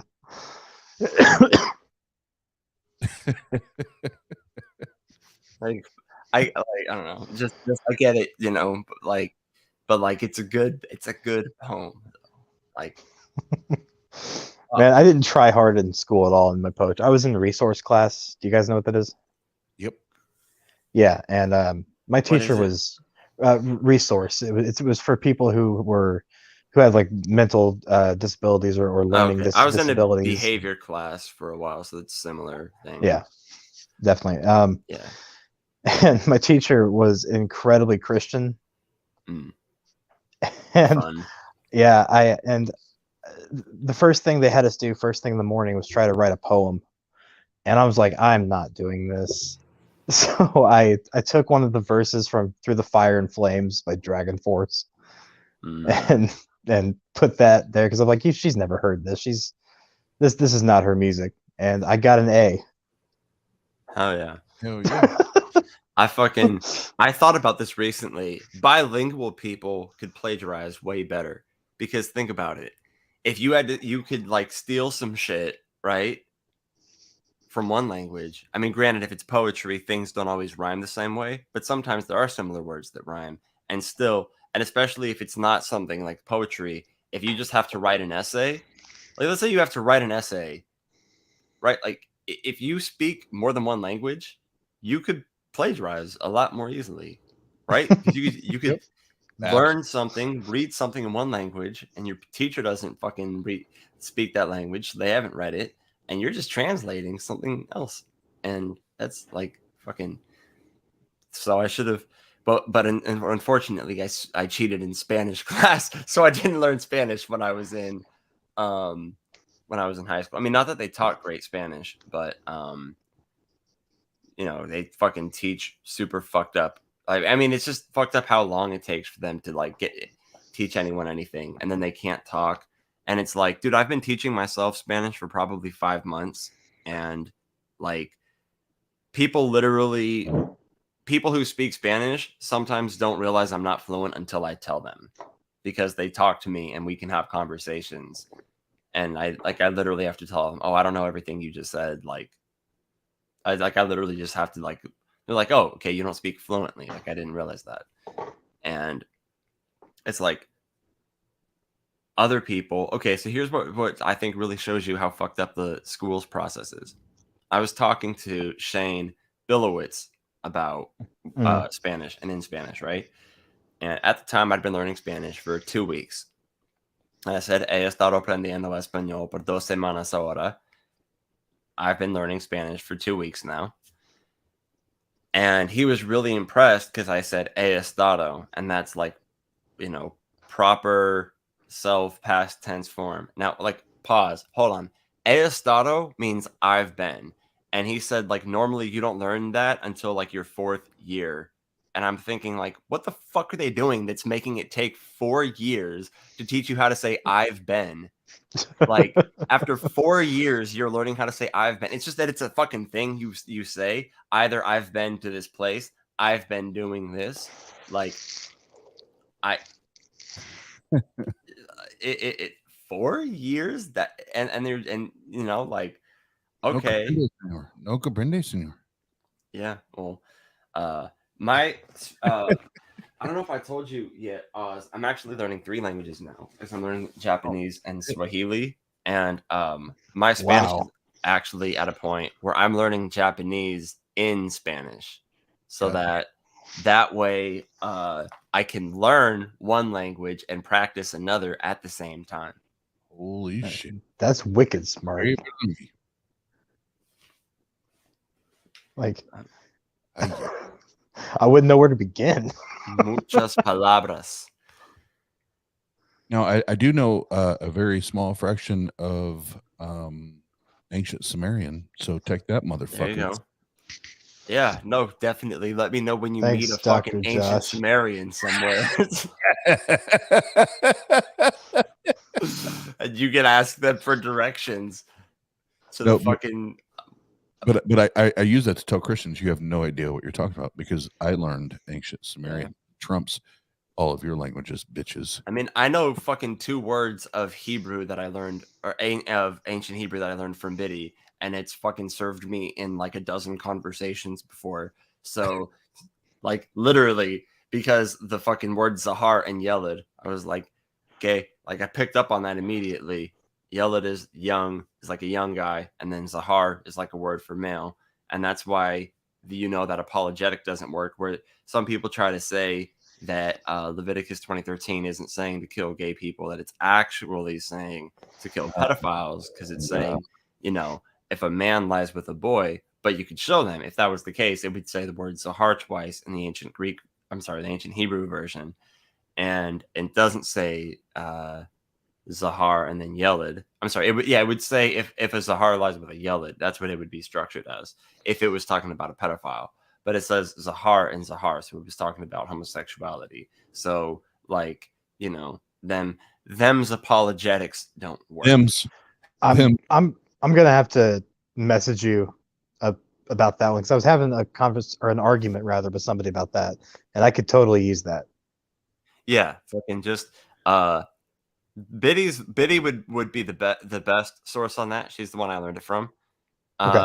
But yeah, those were the 2 words that I learned. Zahar, man, Yelid, boy. Like, so it would be Zahar, Yelid if it was talking about pedophilia. If it's talking about homosexuality, it's gonna say Zahar twice. It says Zahar twice. So, you know, bada boom, bada bing, get out of here. I'm walking. Get out of here. I'm done with yous. I'm done with yous. I'm done with yous. I'm walking here. I'm walking here. I'm walking here. Yeah. Get out of there. Oh man. I do not do a good East Coast accent, do I? Not at all. Where are you from, Shane? I'm from California. Okay, yeah. All No right. soy de Guatemala. Esto es porque mi inglés no es muy bien. Entonces, al mayor de veces prefiero hablar español porque hablo mucho más español que inglés. Inglés es un poco difícil para mí. Lo Right. siento, lo siento, mi amigo. No, No, I no, agree. yeah, no, I'm not from Guatemala. I'm from California, and yeah, no, I'm from California. Yep. Gotcha. Right on. Yeah, Indiana here, so it's a mix of northern and southern in my voice. And what I forgot what state do you live in again? No, Indiana. Indiana. And yeah, no, I'm fucking Yeah, fucking Mike Pence land. Mike Pence. That's gotta be Why do people fun. just stop just welcoming that up? It doesn't matter anymore. He's gone. Yeah, I know. He's left a scar. Yeah. No, he didn't. Trump did. Okay, Uh. fair. Yeah. Hey, we still have Holcomb. Hey, okay. Yeah. Hey, what's good? He said it's a homie from work. I think I know who that is. The StreamYard link should be in there, my dude. Oh, fuck. It's almost 4:20 a.m. here. I created a stream on Tang if people want to freestyle because I know Shane and Collar skirt. They're Scared. Yeah, okay. I don't have talent, bro. scared. Yeah, I'm scared. I'm talking shit. Nah, say what you feel, bro. Say what you feel. Oh, I actually love you guys. I don't give a shit whether you can freestyle or not. That's just me talking shit. Total. All right, hold on. Total lo que dijiste es caca. Everything you say is shit. All right. Anyway, I'll stop speaking Spanish because nobody here speaks Spanish. ¿Por qué? ¿Por qué? Pinche putos. Watashi no namae wa Shen desu. Blah blah blah blah. Pinche putos. Blah blah blah blah blah. Pinche putos. Disculpa me bonita. Quiero chingarte. I mean that means I'm gonna fuck you. That would be really awkward if you said that. Yo quiero Taco Bell. Mi nombre es no hablo. No. The other day I was actually at the post office and I saw this couple talking to this old Mexican dude. And oh, Ben, I'm probably not going to be around at 5 anymore. But there's this couple, they're talking to this old Mexican dude, and I noticed that like they were like trying to talk to him and like help him, but there was a language barrier. And I like stood by for a second to like confirm that that's what was like going on. And it was. And, so I walked up and I asked if I asked the guy, necesitas ayuda? Do you need help? And I asked them, do you guys speak Spanish? And they're like, oh, no. So I was able to translate for them. And they were asking him if he wanted food. And he was saying he wasn't hungry, but he needed a ride to the pharmacy and he knew where it was. And yeah, that was all they needed to communicate to each other. So I was able to get what each of them had to say. And everything that they needed to say, I knew how to translate. And so, like, I don't know, it was just that was the first time. So cool. Like, I don't know, it was just like this fucking awesome feeling where I was like, hell yeah. Like, I was able to like help work that out. That's so cool, man. Yeah, that wasn't actually the first time. I remember at the airport, there was a guy who didn't speak any English. I was able to help him find his gate and everything. So I guess that wasn't the first time. But yeah, it's like, because I accomplished something. Like, because I took it upon myself to learn Spanish. Like, I'm not fucking taking any classes. I don't have a teacher. Like, I'm literally just teaching myself. And so, like, everything that I could fucking do, like, yeah, no, like I earned it. And now I have more. Yeah, there's so many like benefits to it. It increases your memory. And so, like, because of the fact that, I do smoke my fair share of the pot marijuana. No, you don't. I do partake in the inhalation of whatchamacallit, tetrahydrocannabinol, I believe they call it in scientific terms. Shane, you be smoking the devil's lettuce? To be more accurate, it's Delta 9 tetrahydrocannabinol. Hey, you shut your whore mouth, Kyle. No, the devil's lettuce. It's the jazz cabbage. Yeah, no, fucking yeah. It's the devil's lettuce that God allows to grow.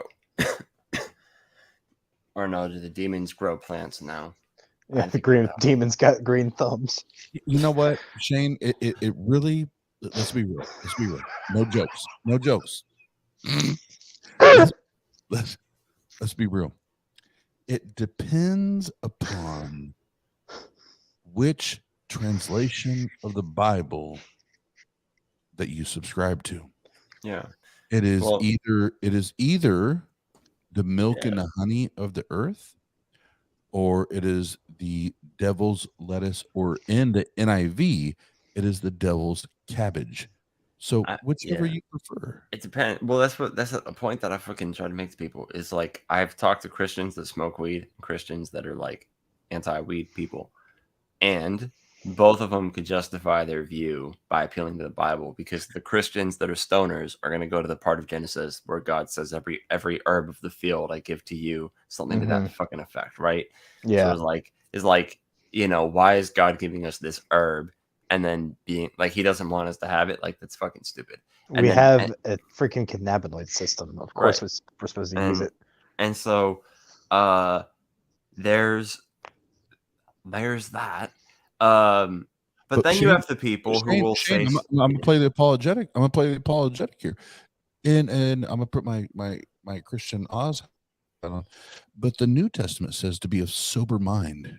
Shane, the Bible says to be of a sober mind. So if you're good for not, the Isn't that up sober-minded. to the individual about what a sober mind should be? Like, what if I'm more clear while I'm with pot? no, Kyle, you're talking because you're on pot right now. You don't know that. I haven't taken a hit at all. No, Yeah. the Holy Spirit told me. I don't care. The The Bible. Holy Spirit needs to quit looking through the damn window. The Bible.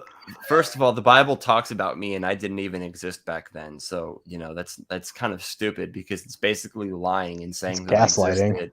Well, it's saying that I existed when I didn't. I guess I didn't think about it. That is gaslighting, isn't it? Yeah. Yeah. No. Some women were lusting after me in Ezekiel. So.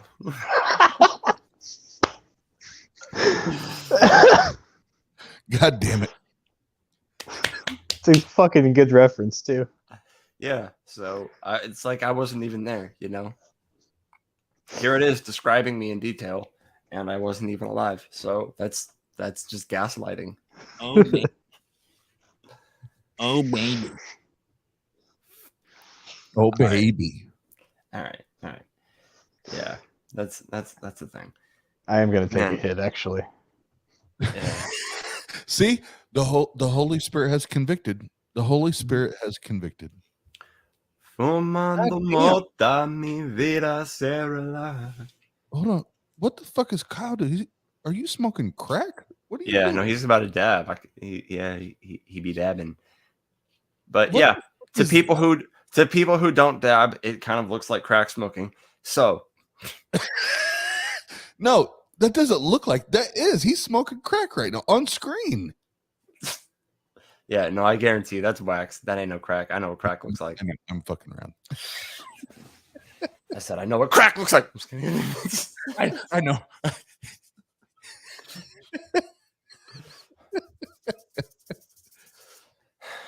Yeah, that ain't fucking crack, bro. That TV doesn't look level. Hold on. I got to replay this. Kyle unmutes himself. Is that chair clean? I have to, Kyle. This is Kyle. He unmutes himself. Hit it. That's not crack, bro.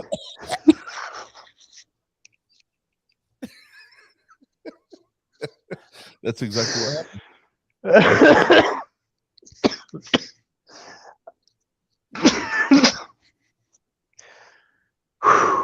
We're good. I swear. Yeah, no, your voice isn't gonna work properly for another 3 minutes, but you're good. Mhm. You're good.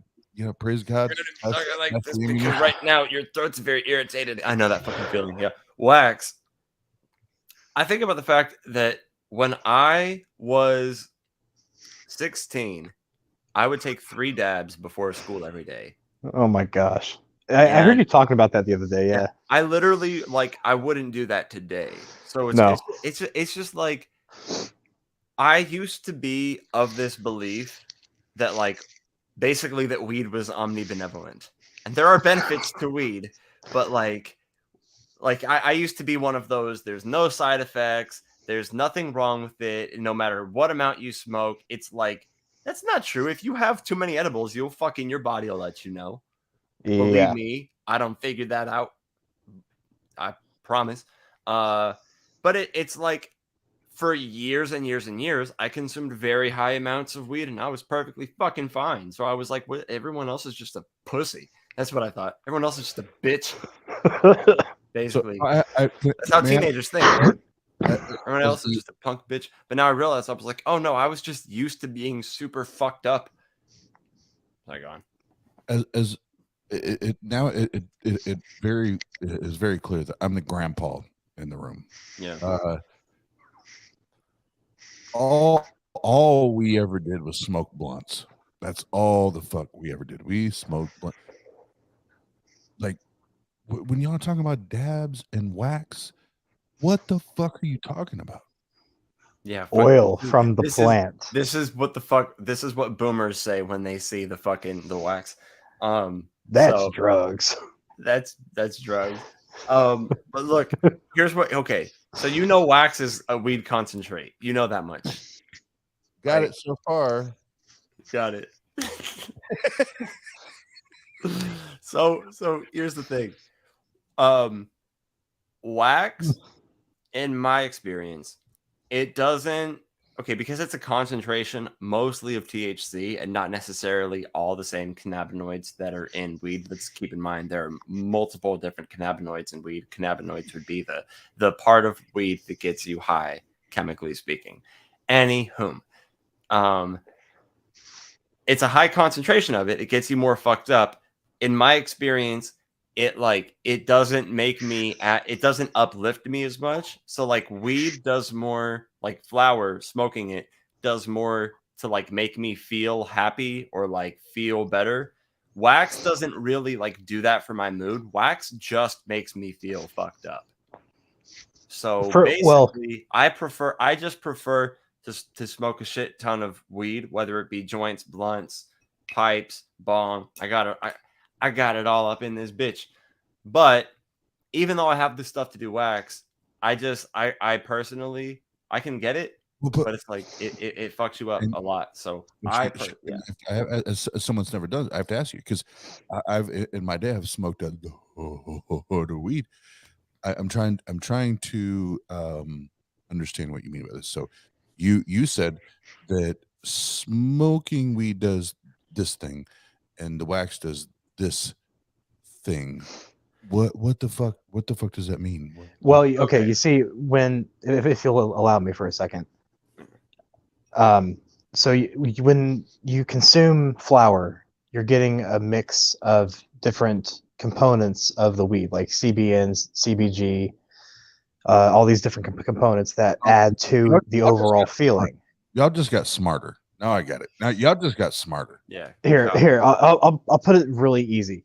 You got it. Wax is basically pure THC, so you're not getting the mix of chemicals. There you You're go. just getting the fucked up feeling, like Shane said. Right. Yep. Weed gives you the multi-chemical blend, which aids in your mood. Okay. I smoke wax because it's pure THC, and that helps with my nerve pain. So, and I appreciate that. But let's pause there. Let me ask this question: what is the difference between? It's literally been years now since I smoked, so I'm genuinely asking this. What is the difference between smoking weed high, like smoking the plants, and shit, my phone's about to die, and smoking wax, however you describe it? Like, what are the differences? So with wax, you do what's called a dab. So you get, you saw he had that little container, right? You get what's called a dabber, or fucking at a store you have to use little words, like they might make you call it a wand, which is funny. And then there are a few different ways to do it, but the traditional way, you get the dabber, and it's almost like, think of a little fucking, I don't know, almost like a little scalpel looking thing. Not scalpel, but like a little fucking small little tool with a sharp tip at the end of it that you could scrape with. And you scrape your wax out of your container with that, and you might have what's called a nail on your piece. And so you get a torch and you heat the what's called the nail up, and it's not really like a nail. It's like, let me get a visual representative. Shit. Here it went. Once Well, and Shane, if you can hear me, I think more specifically what I'm asking is, so I've like I've smoked who knows how many blunts in my life. What's the difference between that experience and just doing a dab, dab, dab? I don't think you heard me. I feel like I'm all alone right now. So this is the Oz show for the next 30, 60 All right. seconds. Hello, I'm about everybody. to use this because this has been sitting in a cabinet for a fucking while. And I last smoked out of it instead of dabbed out of it. But basically, you have something like this. This part is called the nail. So you get a torch, right? And then you heat that thing up, and then you get your wax that I told you, you scoop out of your container. And then when that's super hot, you kind of do this, and you like touch the fucking wax against it while it's hot. That makes the wax, the weed concentrate, evaporates, goes down here, and so you get a good hit. So yeah, no, to someone who hasn't smoked weed in a while, and then they see someone smoking wax, which is just a weed concentrate, which again I don't really fuck with. I haven't dabbed in a while. Yeah, it looks like some crackhead shit. It looks like some crackhead. But here's I found a better way of asking the question I was trying to ask that I fucked up earlier. So me coming from like Wu-Tang Clan, like roll a blunt, smoke a blunt, like we all, anybody's a weed smoker, you know what that high feels like, right? That's where I come from. What is what's the difference in the experience between smoking a blunt and doing the wax thing? Like, what can you describe it? Because I don't understand it. Right. So, okay, think about the fact, like, imagine if you had only drank beer your whole life and someone was introducing you to something called liquor, but you hadn't tried it yet. And they were going to say, and you were like, is it the same feeling? It'd be like, yeah, but like not what you're thinking. It's a lot stronger than what you're used to. And so a lot of people, even people who've been smoking blunt after blunt for a long time, when people take their first dab, they cough like crazy. Normally, like somebody will take that and they'll just be like,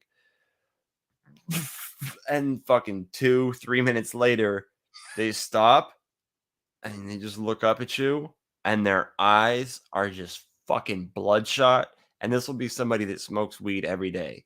And they'll just be like,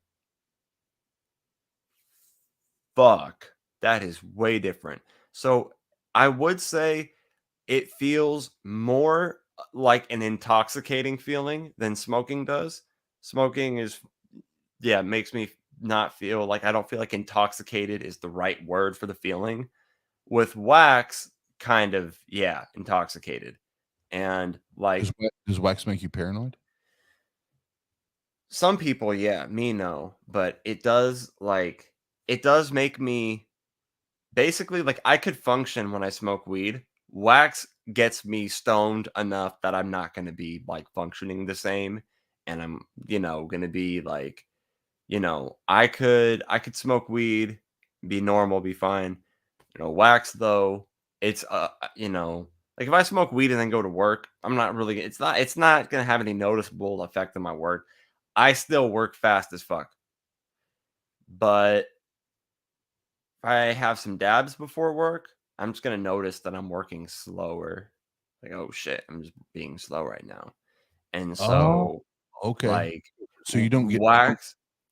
Yeah. Wax will just, that's why I say, like, it makes you feel more fucked up. So it's more pure, but it's not as cloudy.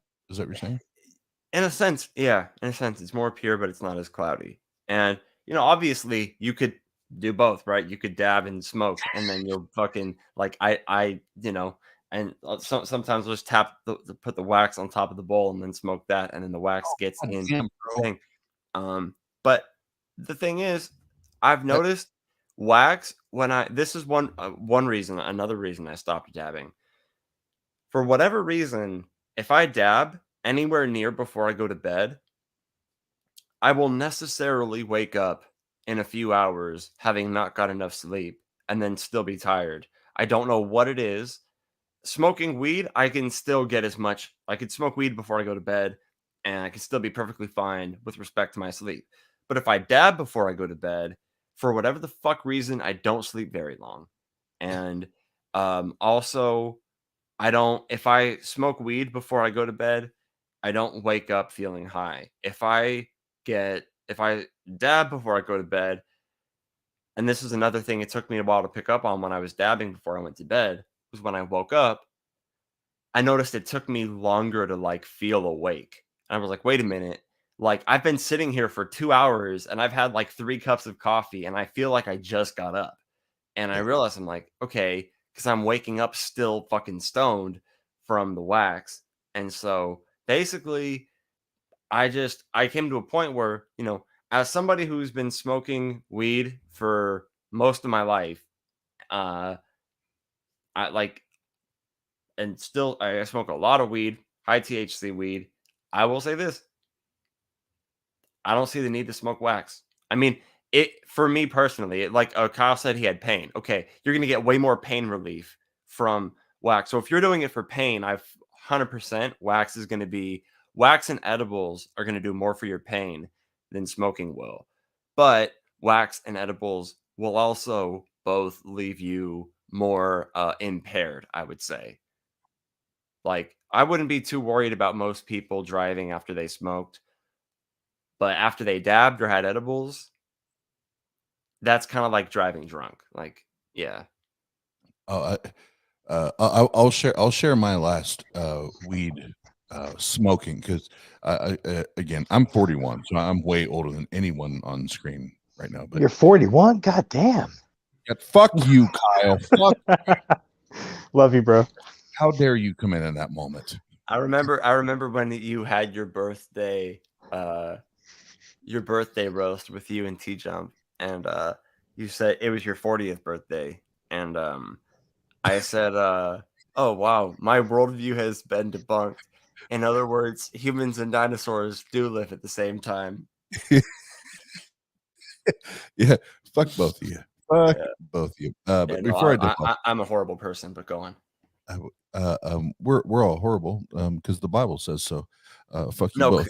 Kyle and I are horrible. You're terrible. Well, however you want to categorize it, the Bible tells us so. Amen. But the amen. But my last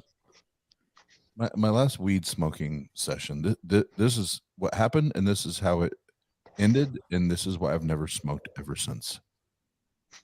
All right.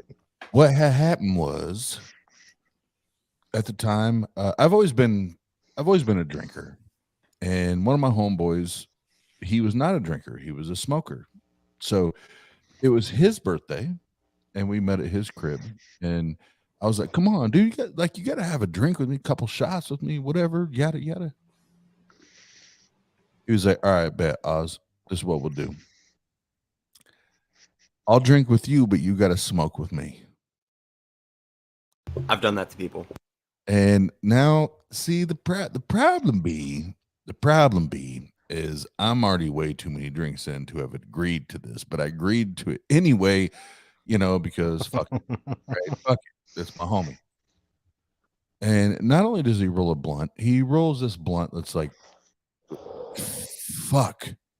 I should have known as soon as I saw the motherfucker, not to partake, but the blunt gets to me, and I take like 3 or 4 like huge fucking hits, right? Like, and about 10 minutes later, I'm like, where am I? Who am I? What is going on? Because I was already drunk, right? I was already drunk when it happened. And I remember he looked at me, and his nickname was Fats, so nobody can ever find it. But Fats was like, "Oz, you good, bro? You good?" I'm like, "No, no, no, I'm not good. I'm not good. Actually, I'm going home. I'm going home." He was like, "What do you mean you're going?" We literally just started the party. I was like, "No, bro. I have to go home. I have to go home right now. I have to leave." And I left. And I went back to it would be my first wife. Went back to the apartment. And when I got there, she wasn't there. She didn't have my youngest son at the time. And she walks in the door, fast forward a little bit. She walks in the door. She was like, "What are you doing? What are you doing to our apartment?" And I was like, "What do you mean? What am I doing to the apartment?" She was like, "Look at what are you doing?" I was like, I don't know what happened tonight. I don't know what I said, and I don't know what I did.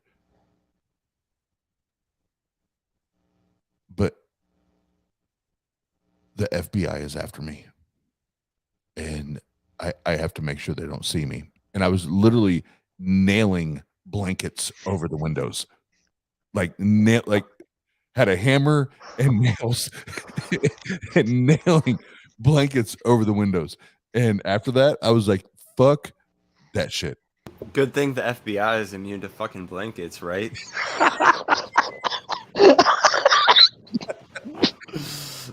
After that, I was like, "Fuck!" Like the next day, I'm like, "What?"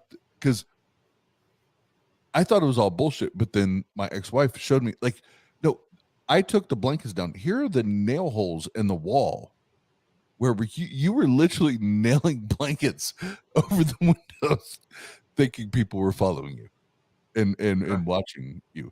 And after that, I was like, "Nah, I'm good, bro. I'm good. I'm all the way good." Okay, yeah. Well, fuck. I thought I had a story, but never mind. Dude, that's pretty bad. That's Yeah, I probably That's wouldn't pretty smoke bad. weed if smoking weed did that to me. Yeah, that's why I don't smoke. I Like, haven't smoked since. yeah. That's No, been I- fucking years and years and years ago. Understandable. See, I used to think everyone should smoke weed, but that's because I failed to realize that it didn't affect everyone the same way. right. Once I finally grasped that, like, I could smoke like 6 or 7 blunts and then pass the blunt to a friend, and they take 3 hits of that same weed, and they're like, colors are way too bright for me right now, and I'm having a hard time processing it, and I don't want to be in public. I need to go home, and I'm just realizing, like, 3 hits of the weed that I just smoked 5 blunts of Exactly. did that to you. Well, dude, I went to a job interview at a gas station after 2.5 blunts with a buddy. It's a great And- idea. Right? Fucking fantastic. And I went there in my stone brain thinking this will be a piece of cake. So Right. they interview me, and the first thing they have me do is a fucking math test. Oh, cool. Yeah, and they just put me at the computer, said, "Take your time and go for it." I'm like, "All right." So I look at the first question. It is a word problem, and I am like, "Nope," and I left. You just got up and left. I was just like, "Hey, I can't do math today," and I walked out. Fuck No math. explanation. So Kyle, It must have been like, you just whoa. shared- it just reminded me, and I said bounce off that, but you just this one's more funny. It's not nearly as traumatic as the other one that happened to me. But when I dropped out of school, I was like, I need to get my GED as quickly as possible, or else I'm ADHD. I'm like, my retention level as far as this information is very short. So I signed up to in Indiana. It's a 2-day process, and this is no lie. This is like no bullshit. My dad, he's still alive. He is my living witness to this. I signed up to take the GED in Indiana, 2-day test. I get ready for the first day. the day prior, I'm like, I'm not going to smoke. I'm not going to drink. I'm not going to party. I'm going to take this serious. This is my future. This is my future on the line. What did I do on the way the first day? I smoked an entire goddamn blunt with my friends. And I walked in there fucking high as fuck. And you knew you were sitting there going, I did exactly what I said I wasn't going to do. Yeah. That feeling sucks. I did. And I was like, I'm still going to try to concentrate on the test. Right. I'm going to try to concentrate and answer honestly. And I got through maybe 2 or 3 questions, and I'm not going to lie. Day 1, it went from 2 or 3 questions answering honestly to where I was, because it's where you fill in the circles, right? Mhm. And all of a sudden I find myself just drawing designs with the circles, like whatever looks cool with the circles, right? Oh God, I know that feeling. Day 1's done. So I go home. The next day I'm like, no, fuck, God damn it, Oz. God damn it. You were going to do it the right way. You were going to do it sober. You're doing it day 2 sober. You're doing it the right way. On the way there, my girlfriend has a blunt. We smoke a blunt, and I get high going into day 2. And the same thing happens where it's like, no, I know I'm high, but I'm gonna. But then it turns into the designs. Like I'm just filling in the circles, whatever the cool designs look like, right? And I leave. I did. I remember leaving day 2 like defeated. I'm like, I fucked that shit up. I fucked it up on my own merit and my own choices. About 3 or 4 weeks later, my dad calls me, and he was like, "Hey, I've received something in the mail for you." And I was like, "Oh, cool. Somebody else wants my money, like somebody else, like bill collector, whatever." He's like, "No, you received your GED from the state of Indiana." Turns out it was an art class. What? No. What? What? That's What? awesome. What? I literally, other than 6 questions, I will give them credit for 6 questions. Other than 6 questions, I was just filling in dots. And I got my goddamn GED. Should have bought a fucking lottery ticket, bro. For real. Cool. That's great. Sorry, that was a long ass story. No, but that's fucking crazy. No, but I joked. I was like, that's funny. He's like, yeah, so it turns out it was an art class. They liked my drawing. No. Shane, the state of Indiana loved my drawings. Yeah. You're really good at drawing by connecting fucking dots on multi-answer questions. And can I tell you, most of them, and for whatever, this was not on purpose, but most of them, it just looked like a Christmas tree. All right. I just, the shit looked like a fucking Christmas tree to me.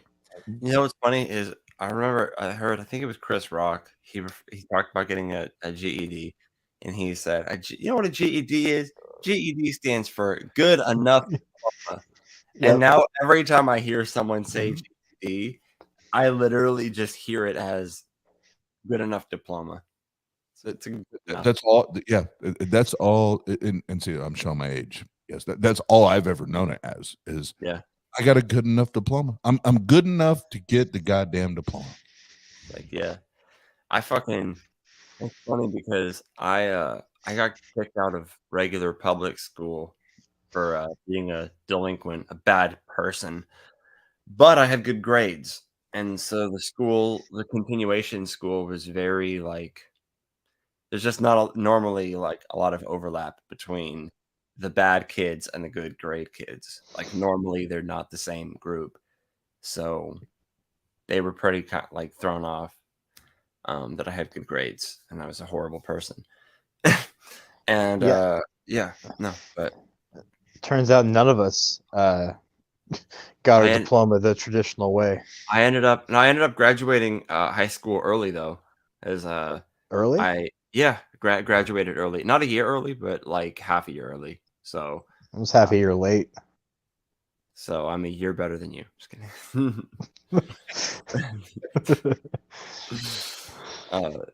But yeah, no, well, then the other thing, I only graduated early because I didn't need to do summer school, but I did anyway, just so I could get school the fuck over with. Mhm. And so, like, in my senior year, I was not only doing school, it was online at this point because I was doing continuation school. So I literally was working a full-time job in construction at 17 and also just doing school online afterward. And yeah, I did summer school, even though I didn't have to, just to get school the fuck over with. And I did. And yeah, and I never thought I'd go to college. I haven't gone to college, but like I want to if I could figure out how to like afford to be able to fucking do it somehow. But like between having a job, a life, hobbies, and school, it's like how the Fuck fuck college. Fuck how college. how the fuck do you do that? So well then the other thing is too, like, since I don't go to school, I don't have any fucking like deadlines on reading anything. So if I decide I want to finish this book by next week and I Exactly. lag and then I fucking finish it 4 weeks later, there's no consequence to that. But at the same time, if I did have that pushing me, I'd probably get more reading done. So I don't know. I guess I need to develop better studying habits, better daily habits. I need to become more mature and stuff. And then go to school. So yeah. Before I go, just it popped up on my phone and it was a reminder, and it kind of goes along with the stream tonight. But I'm working on the 9-track cover album. Shane, are you opposed to me sharing my rendition of "All Apologies" by Nirvana before I go? Yeah, go for it. Sweet, I've heard this. Or wait, did I? Hey, I think the volume is a bit loud on it.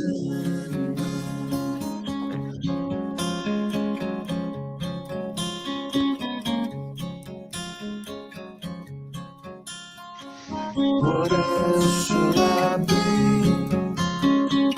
All apologies. What else could I say? Everyone's day. What else could I lay? I don't have a name. What else should I be? All apologies. In the sun, in the sun, in the sun.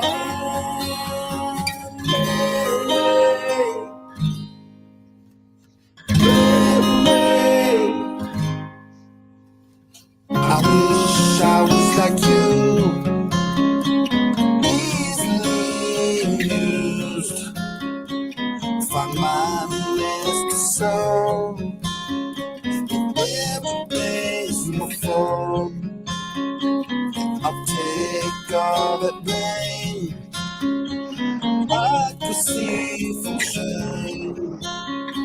Somebody breathe and burn. Trickling on the ashes of a runaway. In the sun, I'll be returned. In the sun,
and my Nice. apologies.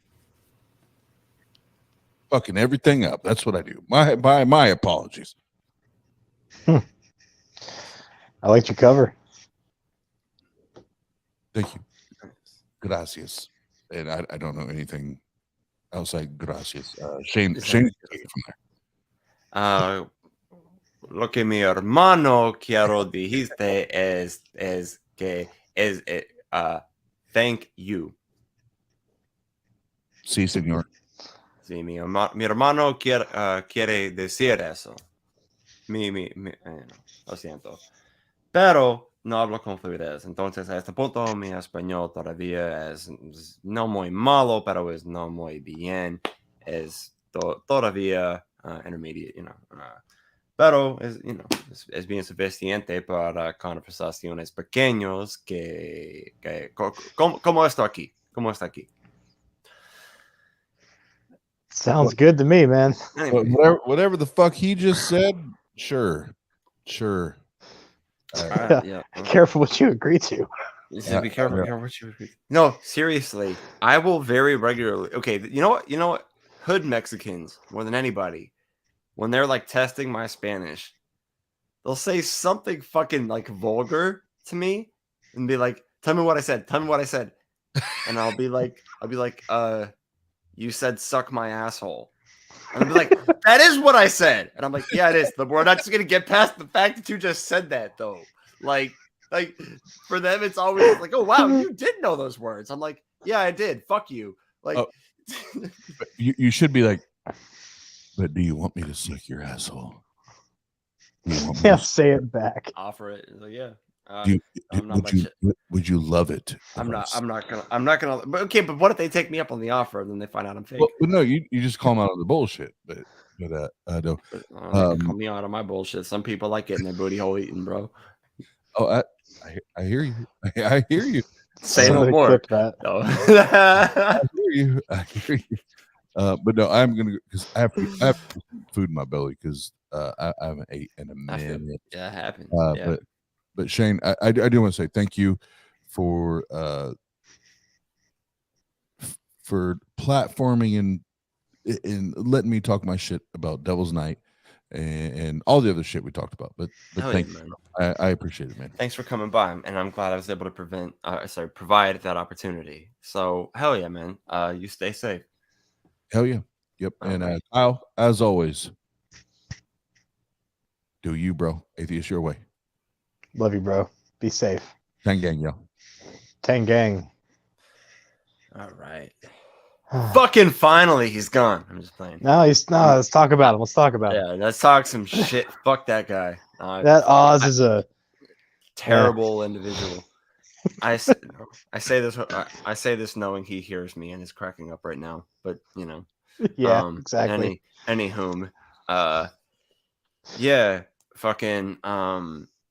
So we did open mic night. Talked about some shit. Talked about some fucking music. Talked about wax and weed and the difference.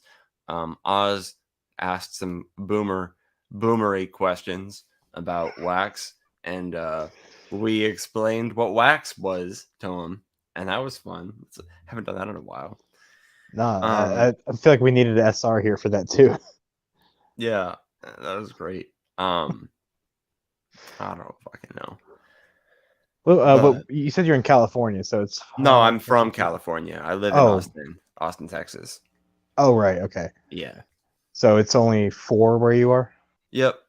Yeah, it's just turned 5. If I fell asleep right now, I'd have 1 hour to get up. So I'm screwed. Yeah, that happens. Yeah, and then once you get to that point, it's better to just not sleep than to try to make yourself sleep. Because then if you do fall asleep, You're not gonna want to get up, and you're gonna feel ruined. yeah. So you got to keep that momentum going. I might as well just down a few more of these Diet Dr Peppers and see what happens. Yeah. Yeah, Actually, no, seriously, hold on. I like this point he said. Oz is a fucking douchebag. Who the fuck platforms that asshole? This is what I'm going to say. Fuck him and everyone that platforms him. If you've ever platformed that guy, if you've ever brought him on your channel, especially for the sake of promoting his music, you are a piece of shit. And if the B Fuck your theory of channel. time holds true, then and you will platform him in the future, you're a future asshole. Yeah. Well, no, because me being an asshole carries over from the present to the future to the past. So it's So yeah, he's yeah, still no, an yeah. asshole. Yeah. Well, I'm an omni-timed asshole. The Omni asshole. Yeah. Well, wait a minute. That gives a weird visual image, doesn't it? Yeah, let's rewind. Well, because we're thinking Woo. omnipresence when you say that, and it's Oh not no. that. That'd be terrible. You see, that's another reason, like God being omnipresent, does that mean God is in my ass? Yes. God is in your ass, and God is in your poop, and God is in your. I mean, this is gross, but It's true. but no, but it's true though. If God is omnipresent, that's what that entails. I've got a question for you then, because this Yeah. is. Let me preface by saying this is weird. Those are always fun, follow-ups. Go for it. No, I mean this is weird. Like, Yeah, no. so if God, let's just say God, the Christian God exists. He's omni, all these things, omni, whatever. Omnipresent, omnibenevolent, omnipotent. Yeah. So I let's say he's omniscient, knows everything.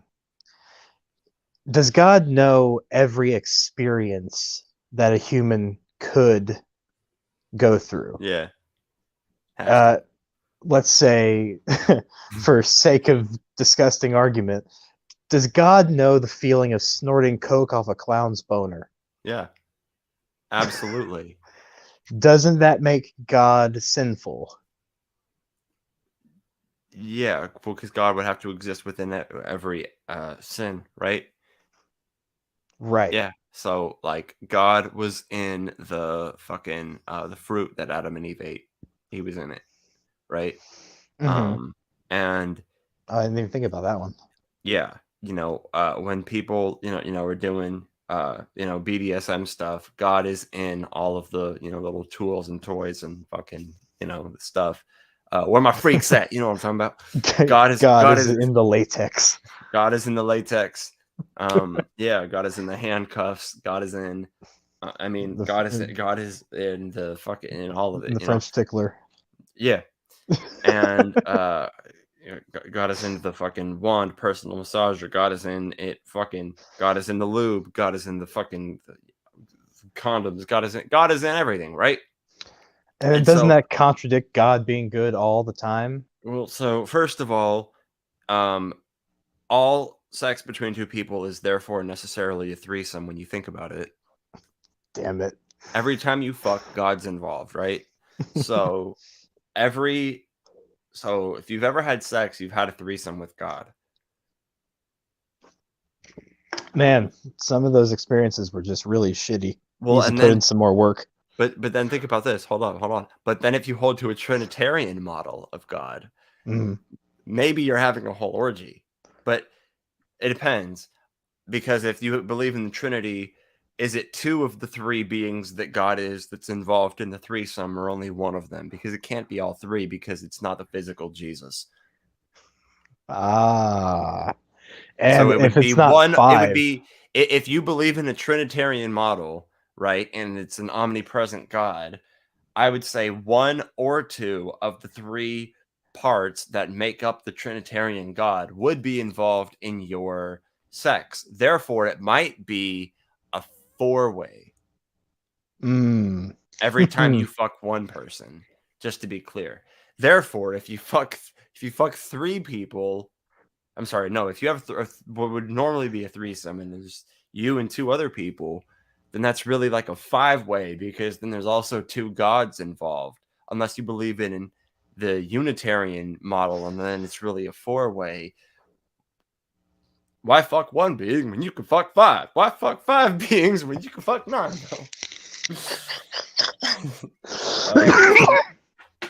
Oh, excuse me. Oh, wow. It's funny how you can think philosophically about goofy concepts. Yeah. You can apply it to so many things, and yeah, it makes bullshitting more fun. Absolutely. Yeah. But yeah, this is the first time you and me have just talked and hung out. Yeah, yeah. I mean, on an individual level, anyway. We've been in the same like servers and shit. But yeah, no. Yeah, it is. I'm glad you came through too. I'm glad I did the open mic thing. 'Cause I didn't fucking know if anybody was even gonna come through. Like fucking, you never know. You never know, but it was just one of those nights where I could not sleep. Yeah. But, I don't know. My girlfriend and me share the same bed, and it's just not bad. I'm 285 pounds, 6'1", and we share a queen size bed, so it's just not enough room. Right. So when I'm restless, I just leave her in my room. I go out and do my own thing until she wakes up, goes to work, and then I'll sleep until whenever. But Yeah. until then, here I am. Right. And don't let the short sleeves fool you. It's 28 degrees in my garage right now. 28. Damn. Yeah, that's fucking. We got down to the low 30s or maybe the high 20s the other day, and right now it's like 40. And fucking for me, that's fucking cold. I'm like, Oh yeah. shit. Like I'm fucking. It was. I mean, very recently, hot as fuck. And you know what sucks? Okay, so there was a day where I didn't have power because it wasn't that I couldn't afford to pay my electric bill. It's that I thought I put my electric bill on auto pay, but I put something else on auto pay and I fucking remembered it wrong. So when I thought I'd pay my electric bill, I didn't. Long story short, my power goes out. Obviously, I paid my bill. I'm fine. But of course, it had to be on the last fucking hot day that there was. So I had like a hard time sleeping. It was hot. My dog was panting. It wasn't like excruciatingly hot, but it was fucking hard to sleep hot, right? Yeah. And then finally, I get my power turned back on. And it's fucking cold, and it's like I don't need my fucking AC anymore. So like, oh, Yeah. cool. I'm fine now. Like, cool. Now that it just like when I could have used some fucking AC, the shit was out. But yeah, so fucking that sucked. But obviously, I'm on top of things. So Dude, the house I'm living in right now, the insulation is only about 3 inches deep. what And- else only goes 3 inches deep? Walked right the fuck into that one, didn't we? But no, Wait a it's minute, what did I just but no, it's only 3 inches deep, and so right now it's about 28 degrees outside. Right. The house is 58 degrees because my unit can't keep up. That sounded better in my head too. Okay, My so unit can't keep up. So your unit, it's only 3 inches deep, can't keep up. Go on. Oh, I should just stop.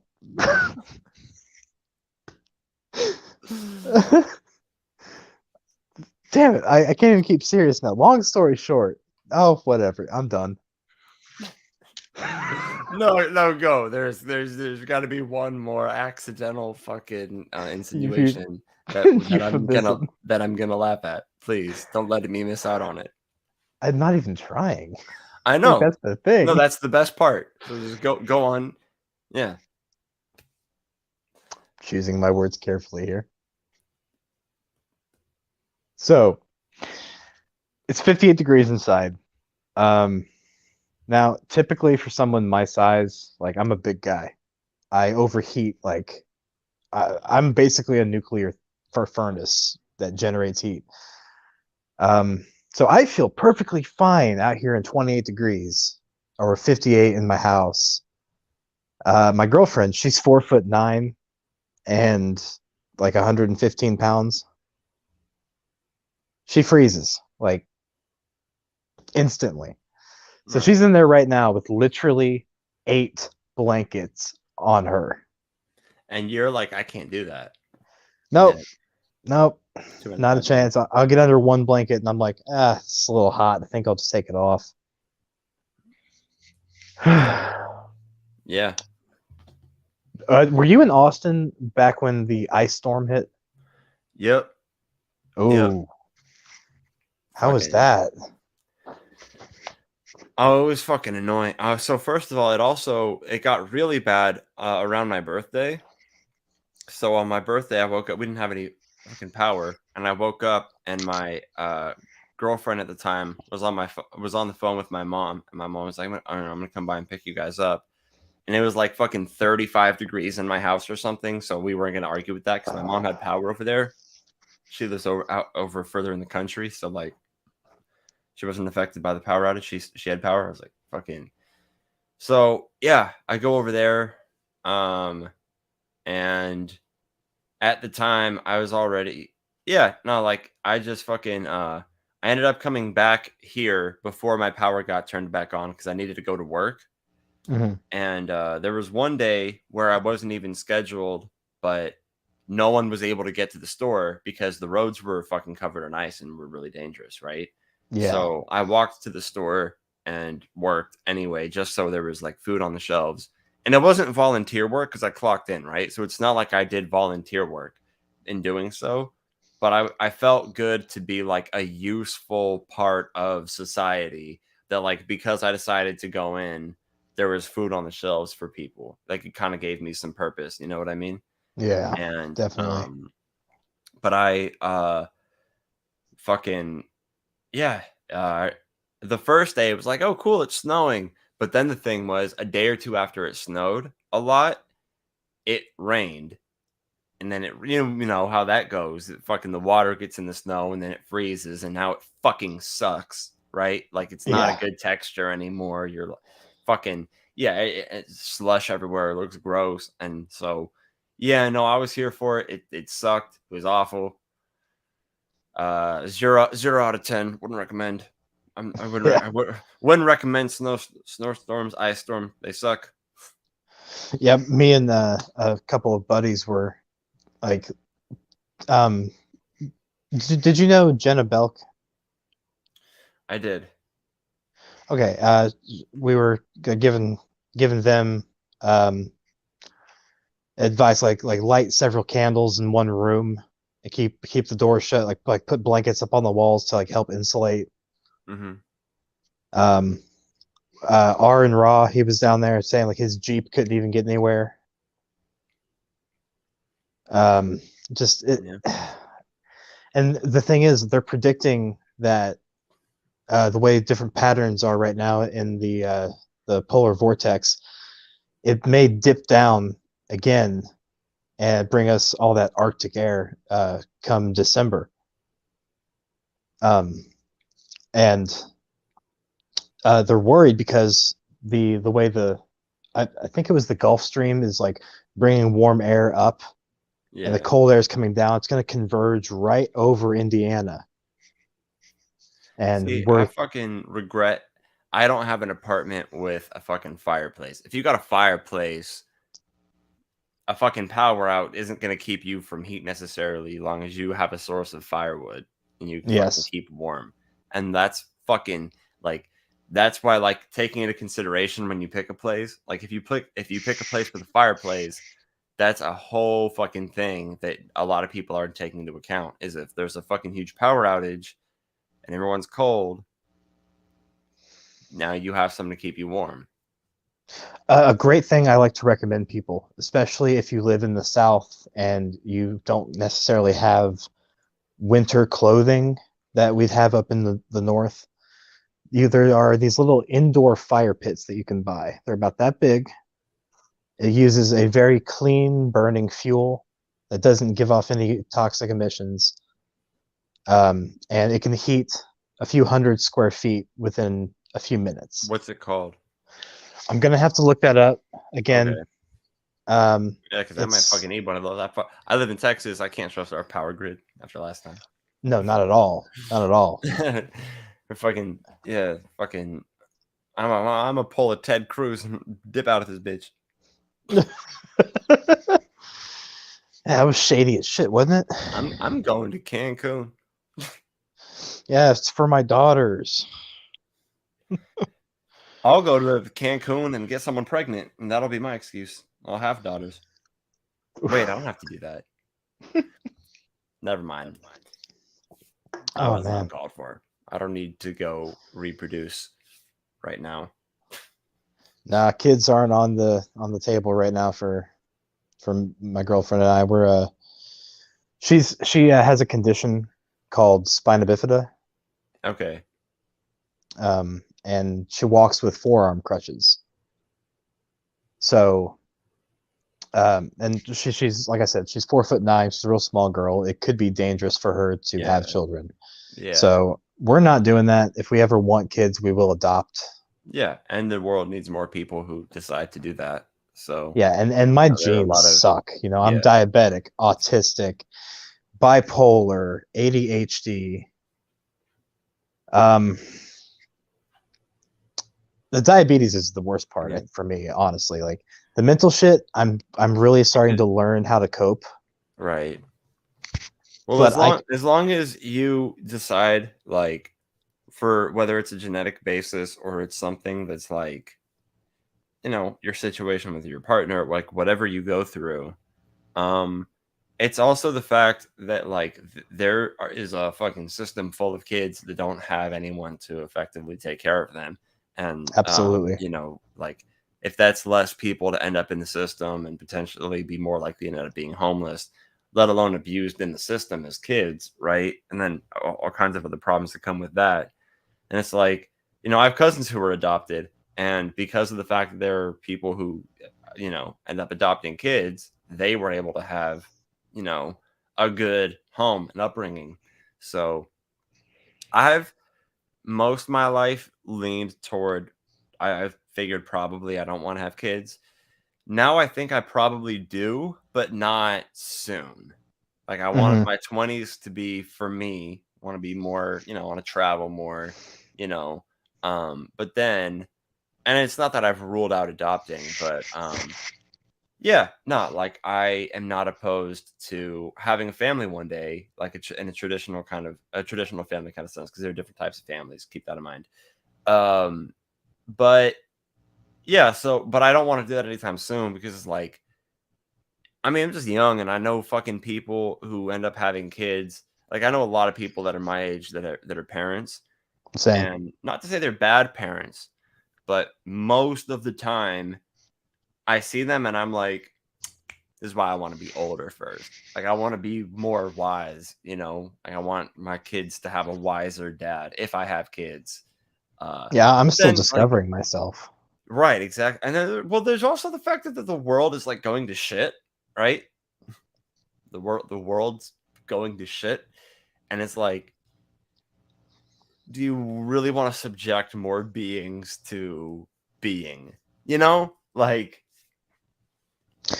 Yeah, like if it's this is just my personal preference, but if I had the choice to exist in this reality versus not exist,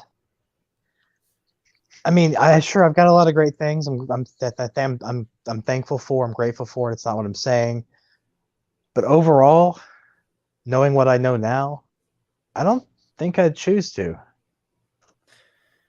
Yeah, it depends on what you end up knowing. I think I still would, but I would still also say that if I could choose to live forever, I would pass it up. I don't want to live forever. Yeah. I wouldn't either. That sounds like its own type of hell. I'm happy with existence being temporary. If anything, I wish the average age was like 120 years, and then like some people live to be 150. So if anything, I wish our lifespans were kind of longer. But it's like, all right, there are things that only live for a day, so I'm not gonna bitch about it, right? Yeah. Well, trigger warning for anyone listening, because this is something that's hard for me. I have a massive fear of heart attacks. Okay. Being diabetic with high blood pressure and all these other things, I have like a 2 in 3 chance of having one at some point in my life. I haven't thought about what that kind of fear must be like till right now. Well, hold on tight, because so do you know what dying of old age actually is? It could be different things, but ruling out sickness, like different pathogens like flu or whatever. Old age is typically when you go into cardiac arrest. Okay. So at best case scenario, if you can avoid every other situation in life, you will have a heart attack. Okay. That freaks me the fuck out. Yeah. And it's something that, you were talking about mental health earlier. It's something that I think about probably 50 times a day. Right. And then there's the like ironic part of like it not being good for your chances to obsessively think about it, right? Yes. And then but then you're still stuck, like you can't just choose to not. It's an intrusive thought that I cannot get rid of. I've sought therapy. My last therapist told me, "Have you tried praying?" I walked out. Bitch, you gotta lose your license after that. You're not supposed I walked the fuck. Now it was through a Catholic hospital, St. Oh, okay. Francis. Yeah, okay. But yeah, no, I would fucking oh my god, bro. Fuck. See, I can't stand because I have the decency to not try to fucking use somebody problems to cater to them and use that as an opportunist and be like fucking oh cool, I could deconvert you. I could change your opinion about fucking something. Like, oh Yeah. you know, like if your kids just died and you think a God let that happen, I'm not gonna say some shit like that. You know what I mean? Like, Yeah, reverse the roles, and it's totally uncalled for. So yeah. So like I'm not okay with people trying to pretend, oh, you're going through this, you're going through that, you're suicidal, you just need to talk to God. It's like, okay, well, first of all, I lack a human relationships, and I lack this relationship with your imaginary friend. Personally, I feel like maybe the lack of the former is probably more related to my mental health than a relationship with fucking something that is literally just your imaginary friend. Like that's literally what a God is.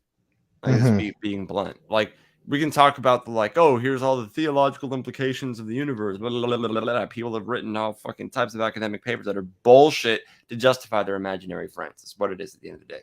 Fucking yes, they're very respectable people who've put forward some very respectable papers arguing for what is in no way, shape, or form a respectable idea, and that is their pathetic God that they fucking cling to for nothing other than an emotional fucking need for an imaginary friend because they need to believe that there's something that looks over every single action and that is going to judge everything because they can't handle that horrible people get away with doing horrible things and that good people get fucked. Anyway. Yep. Well said. I would say it's uncalled for, but it's not uncalled for. That's what it is. Fucking theism. Still a thing. Oh. Yeah, actually, there was a point when I left Christianity where I was still deconstructing and I was holding on to my love of ritual. So I turned to paganism. Yeah. I even have on my arm here, I don't know if you can see that. Yeah. You've been seeing like you know like Biddy Buddha's thing about like agnostic ritualism or some shit. I do. I actually I don't know if you'd call it ritual, but it's more of like meditation. I have a little cabinet with different trinkets and rocks and shit and candles that I light and I sit in front of and I just kind of meditate. Yeah, no, that kind of stuff is healthy, even like in a secular way, like kind of coming up with some sort of things. Like, yeah, I'm not calling out the spirits or nothing. Yeah, you're not calling out the spirits, but like mindfulness. You can come up with like there's naturalistic explanations. You're like, okay, I like the way these incense smell. They give off a certain kind of mood. There's a relaxing sort of feeling that comes from the aesthetic of these things here and the smell of these things here. You know, so like, yeah, no, like, got you. Yeah, it's just all about altering mental states in a slight way to make you feel certain ways, and it's all science and brain chemistry. Yeah, that's right. I kind of gave that sort of thing a try. I celebrated Dia de los Muertos or Muertes this year, and I adopted a new holiday, and I really liked it. And if you see on this channel, I don't know if you knew Hopswatch. He was an atheist YouTuber from not the Denmark. And I always confuse Denmark and Netherlands, so I always have to stop myself. I'm like, which is it? Denmark. And Got family from Denmark. he was anyway, he passed away this year, and I once did a live stream with him. We had a beer, drank. I mean, I actually had more than one with him. But I sat there, and for Dia de los Muertes, I played the stream of him and I drinking together, and I sat and had a beer while I watched a stream of us talking and having a beer. So it felt like I had him here on the live stream. And Wow. I went to a celebration downtown, and people put up their memorial things, and I came with a candle and lit it. I still have I bought a mask too that I wore. I still have these decorations up from that day. Little. Oh, cool. Yeah. I like that a lot. Yeah, no, so like it's a religious tradition, but to me, one of the cool things about not being religious is like you have this choice when you leave religion. You could decide, I'm not gonna have to do with anything that's religious. I'm just gonna fucking keep that shit away from me. You can just do that and live a life free of anything involved with religion. You could also decide, okay, I'm not religious, so I'm not committed to any one religion, So, like, instead of being in a relationship with a religion, I'm single and I can take what I like from each one, kind of thing, And although that metaphor made dating sound narcissistic, so that was weird. That sounded horrible. Don't date that way. But fuck. But yeah, no. So if it's like, okay, I don't have to agree with Islam to say that Islam has something to offer me, so I can still learn from it whatever I want to. And if fucking 90% of it's bad, that doesn't matter. There's still a different 10%. Doesn't matter the percentage. It's impossible that there's nothing positive to gain from learning from it. Same with any given fucking religion. But as long as you're not committing yourself to it, right, you can dismiss a lot of it. The problem becomes people start to think something is the written word of an all-knowing being and then think it's necessarily perfect and then do everything that it says. And sometimes that's a bad idea. Mhm. But if you think critically and just read different shit, do that with religions.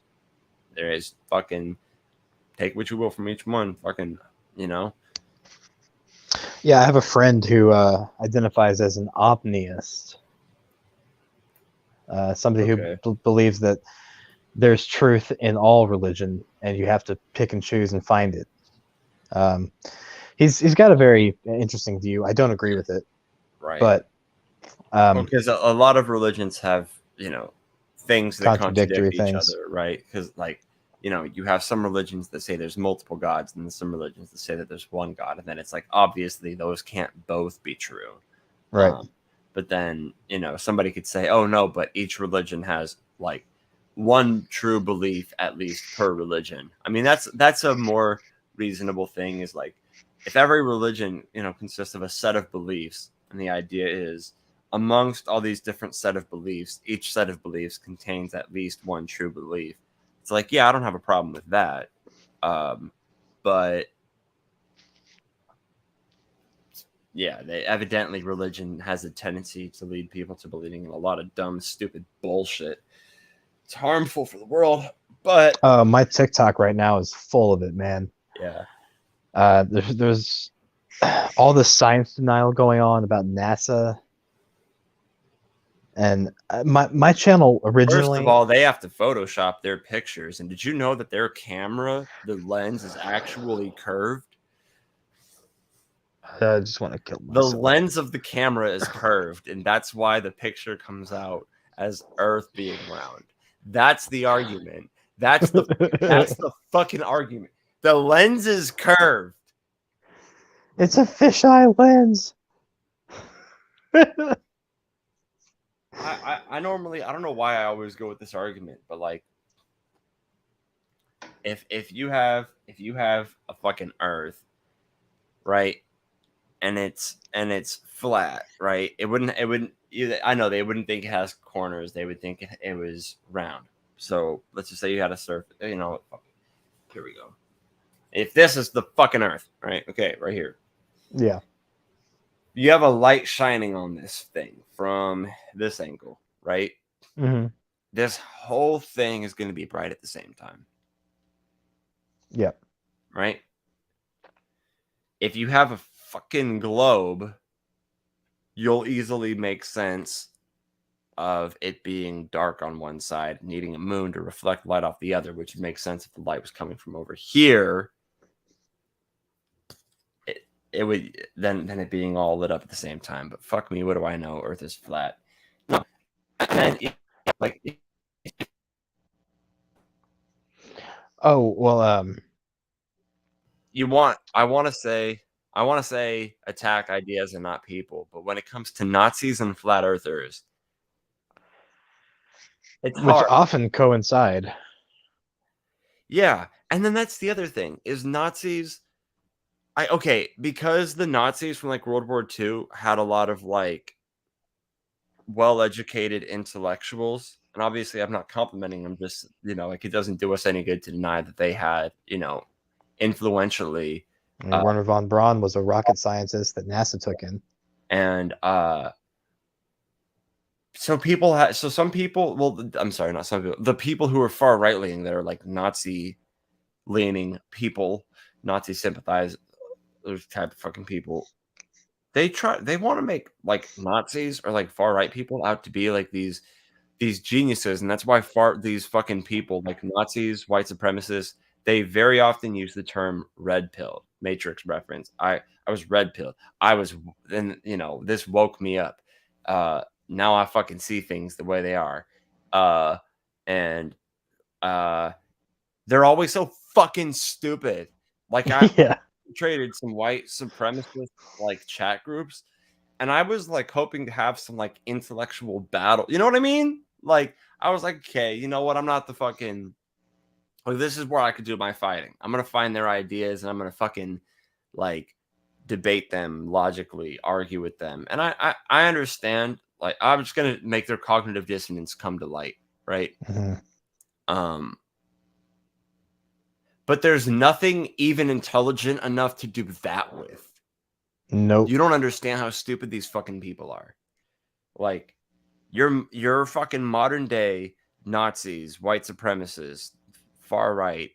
These are the dumbest fucking people you will ever meet. And I'm not saying that leftists are universally genius by any fucking measure whatsoever.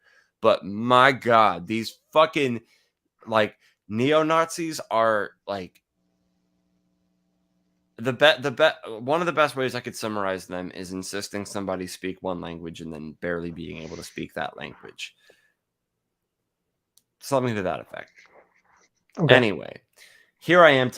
We went everywhere on this fucking stream, from music to poetry to mental health to fucking Nazis being stupid, like flat earthers. This is just going on everywhere. The variety stream. Variety stream. I'm gonna keep the stream up. I'm gonna close the shit out so I can get going and eat.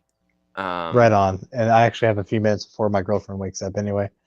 All right. Well, anyway, thanks for tuning in. Anything you want to say before I close out? Just thanks for having me on and keeping this platform open for people. This is a great channel. People should subscribe if they see this. If you're not subscribed, what are you doing? Thank you. All right. Gracias a todas y que tengas buenas noches. Let me put my music on.